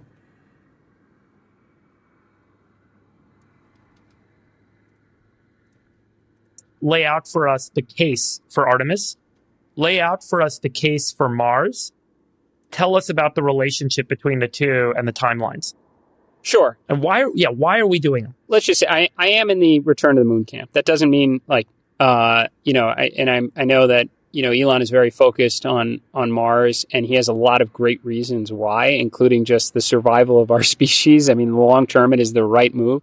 I remember, during my hearing, one senator was really grilling me a lot of like, what's the difference between, Moon and Mars? And, isn't Moon the stepping stone? I'm like, well, one's a planet, and, it has an atmosphere. And if you looked at the Moon, it doesn't look pretty. I mean, it's getting beat up all the time. It has no protection from, for solar radiation. So reality is like, you should go to the Moon because for 35 years we said we were going to. And I think that's very important. It's very late in the game to say, well, we did it in the 60s and early 70s. That would have been the fine position to state the entire time that we've done it and we're moving on. But we didn't. For 35 years, we said we're going back, and we spent over $100 billion of taxpayer dollars saying we were going to do it. And for us not to be able to do it now and watch China do it, like I said, it signals a far greater disease across our government and how. That's right. I agree with that. Our system operates, and I don't think we want that reckoning. So look, we paid for the hardware anyway. Let's go back, but let's parallel going to Mars. So that's what Artemis is really about. I mean, you can say Artemis is about Mars too, but that's like 100 years down the line. And like I said, it's a giant disposable rocket program that repurposes shuttle hardware. It's incredibly expensive. We signed up a lot of international partners to support it because we like collecting flags. And it doesn't necessarily always mean that what they're contributing to is in the best interest of the program. Case in point, we had, Gateway, this is going down a rabbit hole of a lot of things because of the shortcomings of the vehicle. But it's expensive, it's disposable. It is not the way to do affordable, repeatable, efficient exploration, whether it's to Moon, Mars, or anywhere else. So let's get it done and then focus on the right way to go about doing this so that we're not seeing people walk on the Moon every 5 years or something crazy, that it's happening all the time, which is what we get excited about. What is there to do on the Moon? Why should we go back? It's not expensive. I covered this a little bit earlier in the stream, but whatever. Gateway is a pile of crap, though. I agree with him. It's a pile of crap. The best time to put Gateway out there would have been 5 years ago, not now. No. Fish 14-month resub. I can already see this. I can already see how this is playing out. I think Rook and I not that my opinion matters compared to his, but I think we see eye to eye on a lot of things. Some things not necessarily, but I think he wants to leverage the commercial market a little bit more than I'm comfortable with. And like I said, if that's the way it pans out, that's the way it's probably going to pan out. But if he talked about the underlying problems at NASA a little later in this exact interview, which is a little weird, but. Oh. Cardiac arrest, what's up, dude? Thanks for gifting a sub. Anyway, let's see. What is the purpose? I think it's almost like if you're going to go and commit yourself, take risks in a conflict. You want clear objectives, and in my mind, again, aside from the fact Agreed. that the hardware is already essentially purchased, it's clear objectives. Is there any economic, scientific, or national security reasons to be here? And I don't think we can say that conclusively right now that there are none. And China is going. And if they were to find something, even a small probability, a 1%, let's just say hypothetically it's helium-3, and they're going to usher in a new form of power. Think about how many conflicts that we've had over the last century over sources of power, over energy. Do we want to get that one wrong? And are we willing to take a 1% chance and that could shift the balance of power here on Earth? I don't think so. And we said we were going to do it for 35 years. And I agree with that too. Limo Up, what are you saying? EJ, your argument is like saying NASA or a government agency should be making Air Force One or 737s to use. Yeah, that's right, Limo, except for the fact that it's not in any way, shape, or form. No, that's not what I said at all. Yeah, like you're not even close. Where are you getting confused? Because it's exactly what I said in every way except all of them. So let me see. Your argument is like NASA or a government agency should be making Air Force One or planes. If no one else is making them, then yes, yeah, you probably should.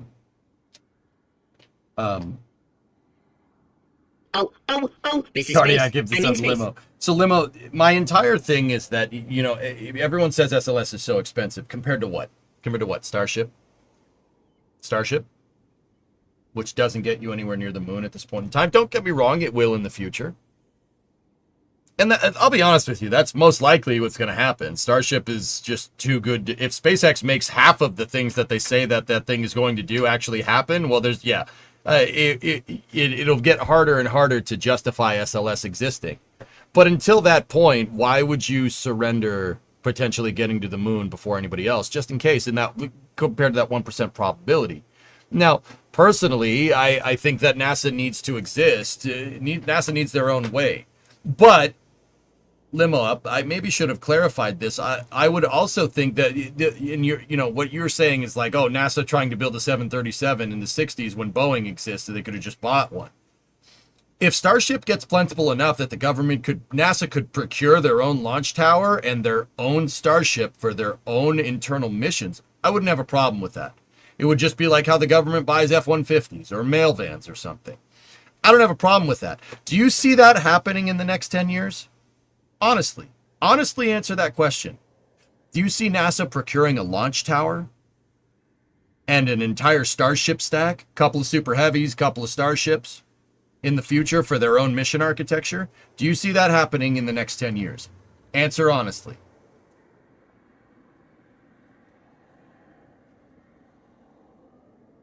Does anybody see that happening in the next 10 years? That's not happening in the next 10 years. I mean, maybe 10, maybe. Is that maybe? Are you willing to bet that maybe on canceling a rocket now and maybe getting to the moon in 10 years? I don't think that's wise. I wouldn't do that.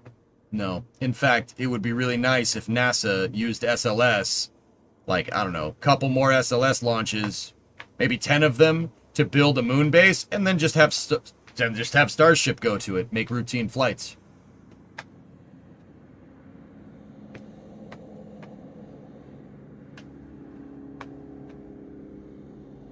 That's the gamble, dude. But honestly, at the same time, in 10 years, I also think NASA should start getting into the reusable game again. I'm in space. Whether it be through Starship procurement or not. Falcon Bunch, 35 months. What's up, man? Do you see what I'm saying, Limo? Does that make more sense?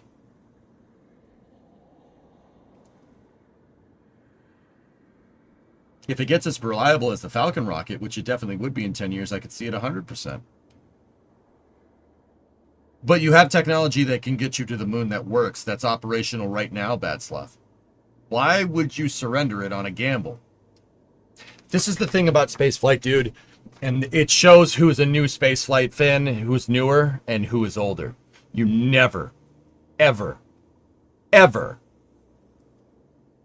ever, I cannot emphasize this enough. You never cancel stuff that flies. Never, ever do that. unless you are absolutely sure you have something in the future. Every time we have canceled something because we've found a cheaper way to do it, NASA gets the shaft completely. All NASA winds up with is less money. The guys saving money is defunding NASA. Every single time. Why do we need Saturn V? We should make the space shuttle. The space shuttle will be a lot less expensive. Why use the space shuttle? The space shuttle is not very reliable because we didn't fund it correctly. So let's use Constellation and let's go back to the moon. Let's pick up where we left off. No, Constellation is underperforming because we underfunded it. So let's cancel it and maybe we'll get some commercial space hardware in the future. Every single time we've tried to do this, Limo, it has failed drastically and NASA's budget got the shaft. What makes you think this would be any different this time? You take HEOMD out of NASA, NASA doesn't exist anymore. You're wringing NASA dry, there will be nothing left. Do you want that? I don't want that.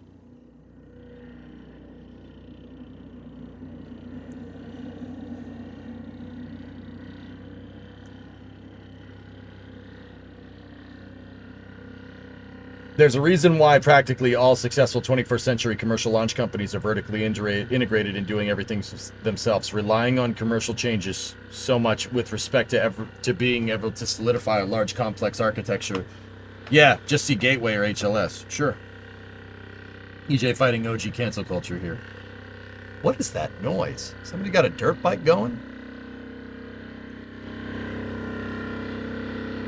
No, that ain't no dirt bike. I think that's a street sweeper or something. Does that make sense, Limo? Does that make sense? Don't cancel SLS. Ramp it up. Get your money's worth. And then in 10, 15 years, when you have a full, healthy overlap with Starship, then NASA just start procuring Starships like they would in the 60s. The only reason why NASA could procure fighter planes and F-15s and F-18s is because they're so inexpensive because the government contract, the defense contractors made a lot of them. SLS, getting rid of SLS because NASA shouldn't be making their own things is a perfectly viable and healthy thing to say if there's a fully operational alternative. It would be a very foolish decision to surrender that capability on a promise. Every time NASA has done that in the past, it's failed miserably. Every time. It has not worked once. That guy is playing Galaga. Thought we wouldn't notice, but we did.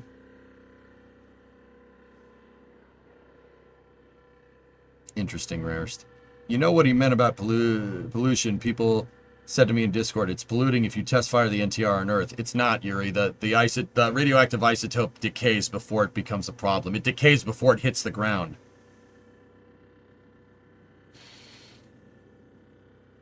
Only replace, never cancel. Yep.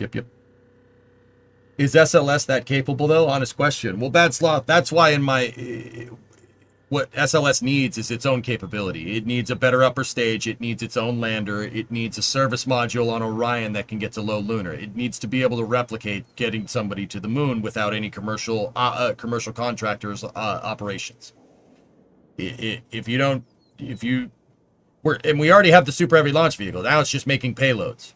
So if I was in charge, I wouldn't freeze the development on SLS, but you don't need to put any more development in the core stage in the SRBs. Shift that.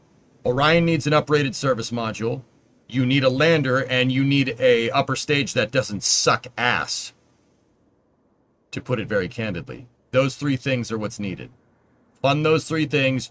In the meantime, ramp up SLS to 4 launches a year for the next 10 years. 40 SLS missions, then you're done. Then we're good. By that time, maybe Starship will be good. And when Starship becomes reliable enough, start procuring Starships for your own needs.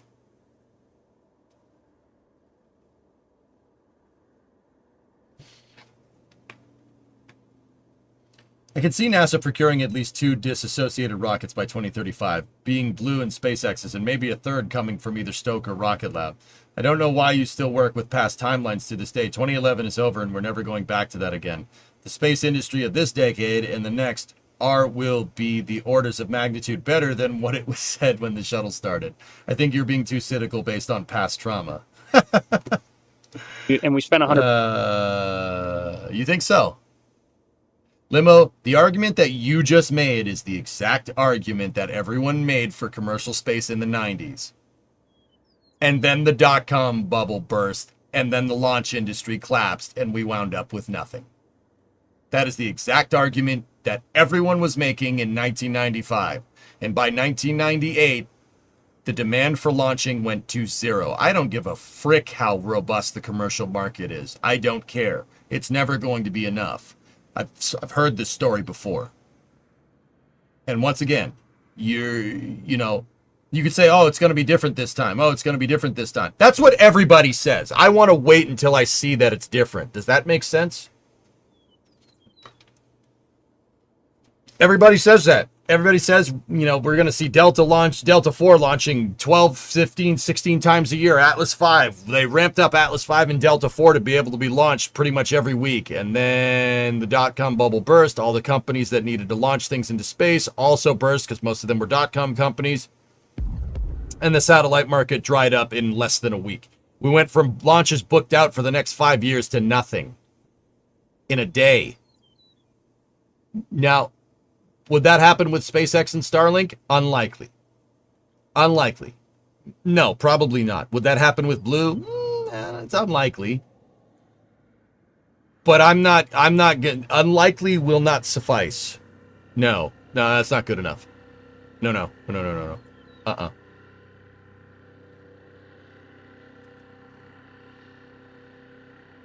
I'm not sacrificing our national space program on a promise. That has never worked, and it never will.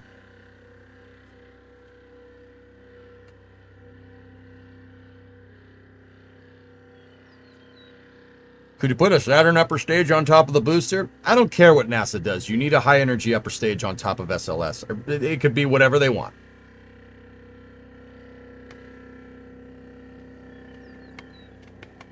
I mean, guys, look at what COVID did. COVID was a pretty big recession to the economy. It bankrupted a bunch of commercial companies. You guys didn't notice that? The huge market contraction? Just saying.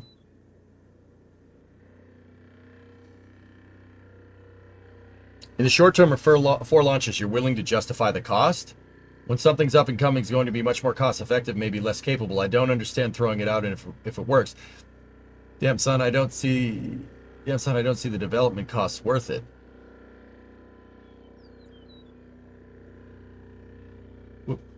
What do you mean? Bad sloth. That money's already gone. You already paid for developing the vehicle. It's not development costs. You're entering operational costs at this point. What you do with the vehicle the development costs for the upper stage, etc., sure. Yeah, of course. But my development costs are to get people to the surface of the moon and then build a moon base. And your launch cost goes down if you buy in bulk. In fact, not procuring more SLSs would be a very inefficient use of money. Yeah, because we paid like $30 billion over the last 10 years to get that thing working right. We already paid for it. Launch it more, not less. What? And once again, why is NASA concerned with cost again? It's about scientific exploration. What do you mean? How can you verify that SLS is too expensive? How can you say it's too expensive? What are you comparing it to? Like, honest question. What are you comparing that to? The other moon rocket that exists? Oh, wait, it doesn't. It's a promise. You can't compare empirical to a promise. That doesn't work. I'd rather have NASA spending billions right now on antimatter drives in a way to manufacture antimatter at scale.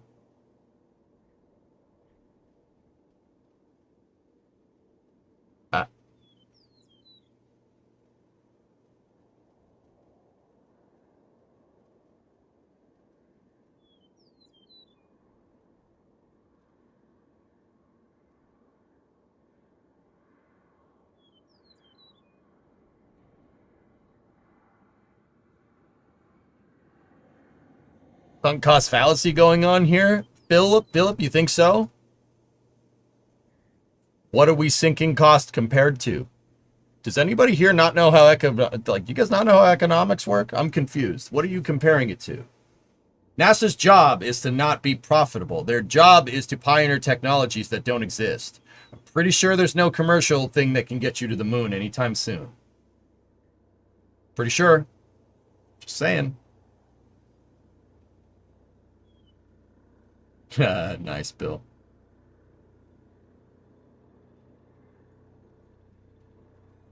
I'm glad they confused you as much as Kelly. Yeah, I don't. You're arguing we should spend more money on launching more SLSs because you've already spent money on the development. Yes. Why do you... That's sunk cost fallacy. Sunk cost fallacy... No, it's not. Sunk cost fallacy implies it doesn't work. SLS works. I'm confused. What do you... do you know what that means?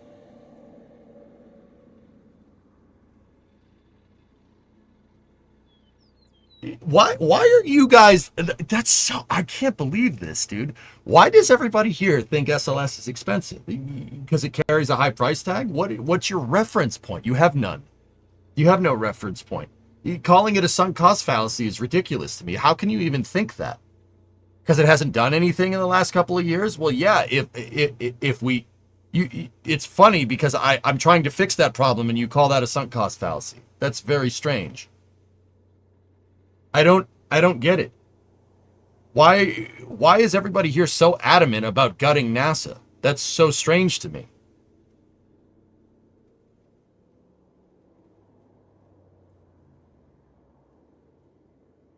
You guys understand that you're unknowingly cheering NASA's demise, right? Like, or knowingly.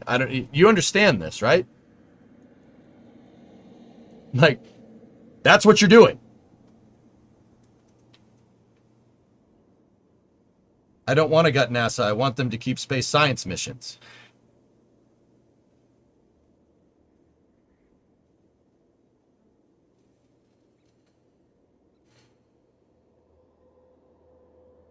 How can I put this lightly? If you took HEOMD out of NASA right now and canceled SLS completely, NASA would fold entirely as a government organization. You can kiss all your science missions completely goodbye. Like, NASA focusing on more science missions will inadvertently cause a depression in the commercial market. It'll cause recession. Absolutely. You're taking billions of dollars out of the aerospace sector at this point. Why? Because NASA can spend that money better somewhere else? That's not, first of all, that's not how funding works. Second of all, if you think that's how funding works, that's very naive of you. Fourth of all, if you think that money can just be allocated for another mission and Congress is going to somehow let that fly, you're incredibly naive. Like, Philip, I'm sorry, that's just not how any of this works. Is it a problem? Yeah. Does it need to be fixed? Yeah, absolutely. But if you get rid of the human exploration operations, the science mission goes with it. They go hand in hand. The justification for scientific research and missions, the justifications for sending Curiosity and Perseverance to Mars is to gain understanding about Mars in hopes that we are going to go there someday. You don't have architecture that doesn't have the promise of getting to Mars someday, i.e. Artemis. There's no point for those missions to exist. Why do you think they're trying to gut Mars sample return? I mean, well, they're trying to gut Mars sample return because it's frankly terrible, but that's another story.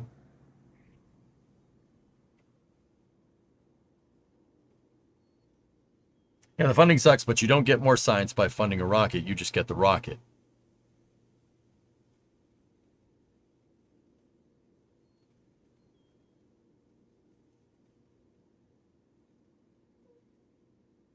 What is this science that you're talking about? I'm very confused. NASA's their mission statement is to pioneer technologies that help us increase scientific understanding. It basically invest in technologies and develop technologies that that the commercial market would be too much of an undertaking for. That's their actual mission statement. You think that building SLS isn't going to increase scientific understanding?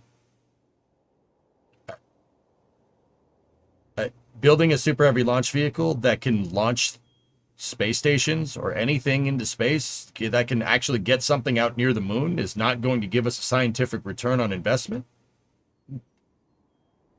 What?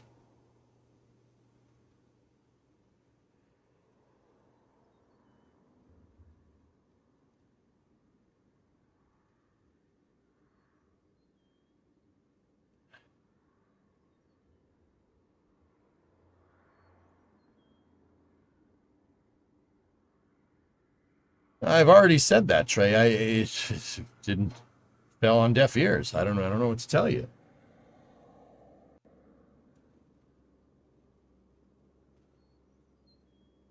You have these discussions so often. Well, it's my job, Woozy, to have people consider a dissenting opinion. I don't get it. Anybody that knows anything about NASA should know that everything goes hand in hand. If you gut one thing, everything else is going to suffer. That empirically throughout NASA's history, that's how that has happened. Guys, I didn't just make this up. This is like I've spent years reading about funding and programs in NASA and how they work. Like, canceling SLS completely will destroy NASA. Destroy it.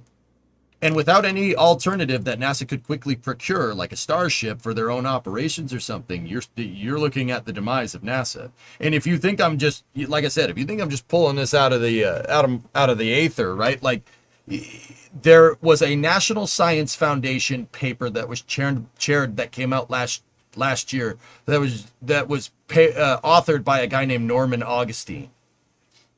It's just, if you want to read more into this issue, the National Science Foundation had a whole paper on it. I think it was the National Science Foundation. It was a paper by Norman Augustine talking about this exact issue. If we get rid of all this stuff and NASA eventually relies on commercial, the justification for funding NASA goes away, no matter what the mission. That's the gist of the paper. NASA turns into a regulatory body. Regulatory bodies do not attract the best and brightest. So you turn NASA into some bureaucratic nonsense that never gets anything done. And then if it turns into a bureaucratic nonsense and never gets anything done, that is justifications for politicians to get rid of it. Operative evidence, or not operative evidence. Case in point here, the current budget proposal from the White House.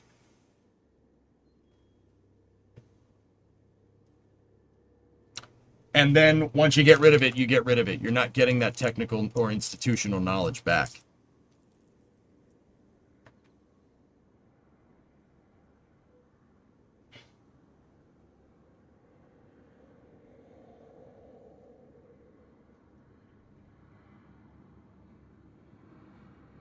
Yeah, uncapping, that's not really what we're talking about, but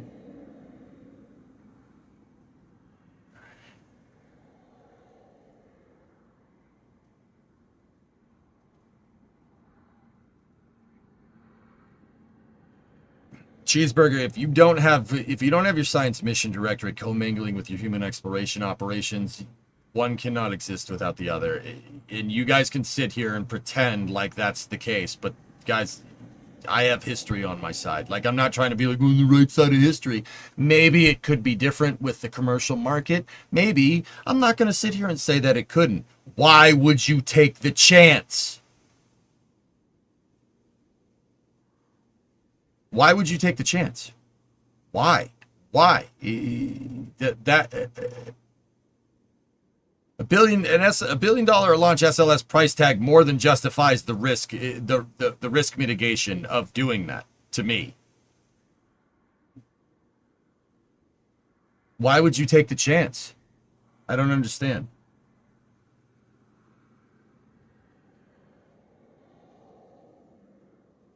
As you said in the past, this critique of NASA, there is quite literally no strategic engineering plan for the major programs inside NASA. The Artemis moon to Mars means exactly what? There's no plan. Yeah, exactly, Limo. NASA needs to be fixed. If we keep going on the course right now, yeah, I don't blame. Look at how many people are cheering on NASA's demise without even without knowing the consequences of those actions. NASA needs to be fixed from the ground up if we want this to work correctly. If we want NASA to exist in the next decade.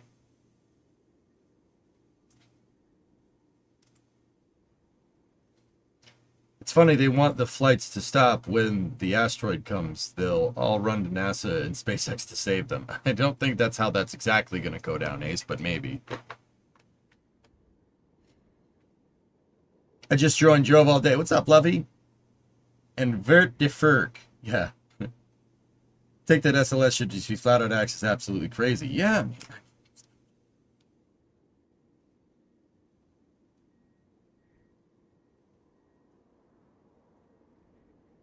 Guys, like, I mean, once again, if you guys want to believe what you want to believe, that's fine. I'm just trying to tell you that I really don't think that's a good idea. I understand that SLS seemingly carries a heavy price tag, and that there's the promise of a better tomorrow in the future. A better tomorrow where you and I could use a commercial airline and take, you know, like a American Airlines Starship to the moon. I want that. I'm not going to say I don't want that.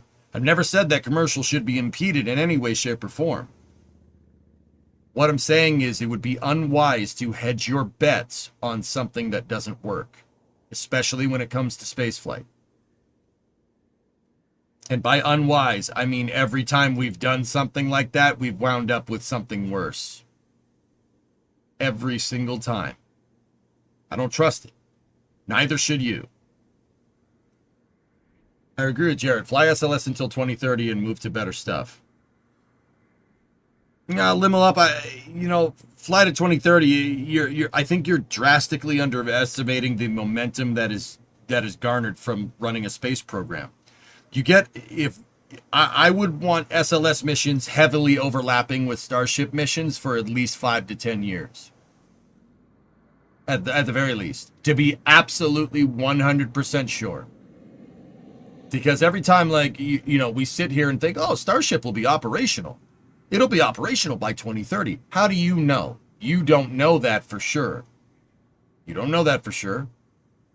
So you plan your SLS mission architecture out 40 launches over the next 10 years, 4 launches a year. So you go to 2035, and then you're good. 2035, I think, is a safe enough bet. Worst case scenario, Starship starts flying early, and then you have SLS and Starship commingling at the same time. And then you get rid of it. And then NASA procures Starships. But you ramp down SLS production, right? And then you ramp up procuring Starships for other science missions. That's the safest way forward. That leaves no stones unturned. That leaves nothing to uncertainty. Is it the cheapest way to do things? No, absolutely not. But you want less money being spent on rockets? That's strange. And that's weird. And why would someone want that?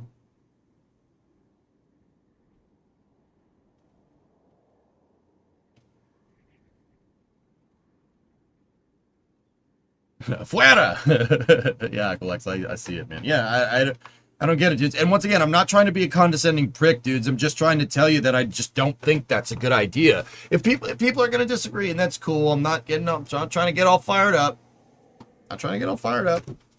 But yeah, just, I mean, think about what I said. Some food for thought, okay? Like, the worst thing that we can do as spaceflight fans is sit here and argue about what's best for the space program and then not get anything done. You know why? You know how I know? That's what we've been doing for the last 50 years.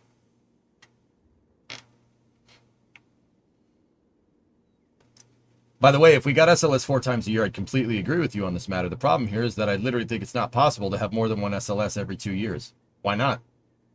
Why not? Bro, do you see what's going on this screen back here? Why not? It's very clear that a public sector space program can be leveraged for 4 launches a year. They had no problem doing that during the shuttle and Apollo. Hell no.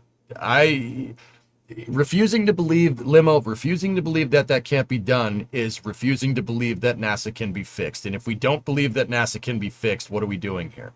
It goes back to, you're back to square one. We have to fix NASA. NASA needs to be fixed. If it doesn't get fixed, there are catastrophic repercussions for this. I've been saying this for years, dude. You've been here. You guys know this. I've been saying this for years. This is really, really important. And you know what, man? I said it a bajillion times. I've said it. This is the third time I've said it now this stream. But, you know, if NASA goes belly up, so be it. SpaceX takes the reins, so be it. If that's how it has to happen, that's how it has to happen. Doesn't have to be this way. Just saying. The issue is the government is incompetent.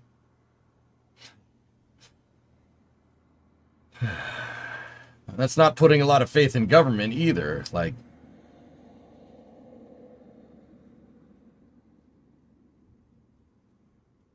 I mean, but not having faith in our system to leverage a proper space program is a hell of a take as a spaceflight nerd. It's a hell of a way to look at that, dudes. I don't think like that. I can't think like that. I'd blow my brains out.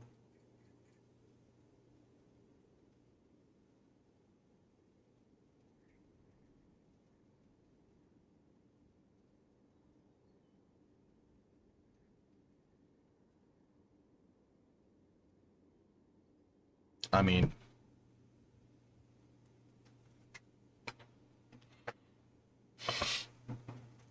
that's a hell of a way to look at things, dude.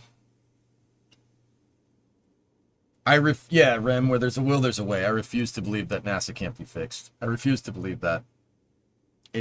Because not believing in that basically undermines my entire thing of what needs to be done. And you could say I'm naive in the matter. You might be right, but I refuse to believe where there's a will, there's a way. We got to want to fix it. I think it goes back to that. I talked about that at length in the beginning of the streams, or the beginning of Space News. Anyway, guys, good conversations, though, for real. Good conversations. As you can tell, I'm very passionate about space. Good dissenting opinions, a lot of good stuff. You want to play Summer Car? Want to play Summer Car?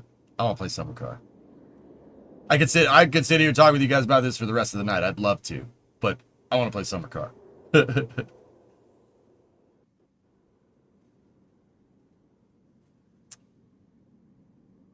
Why is it naive of you to want the government to do better? I don't know. Maybe because I'm overly optimistic in this matter. But, dudes, have you ever seen The Sandlot? I reference this a lot. We'll end Space News with this.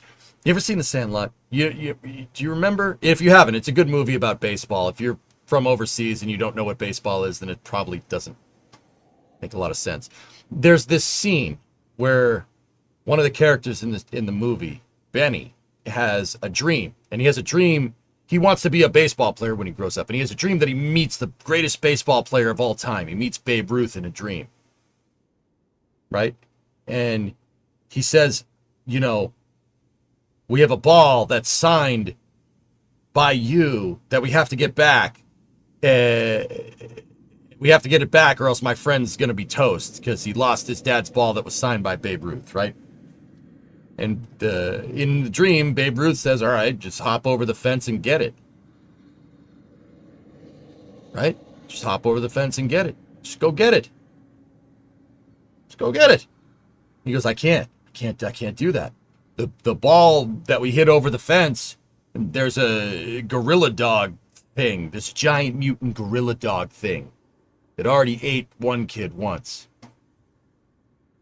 What Babe Ruth basically tells him, I mean, I know the quote, I know it by heart. He says, kid, everybody gets one chance to do something great. Some people don't recognize it when it comes and spits on their shoes. This is your chance, kid.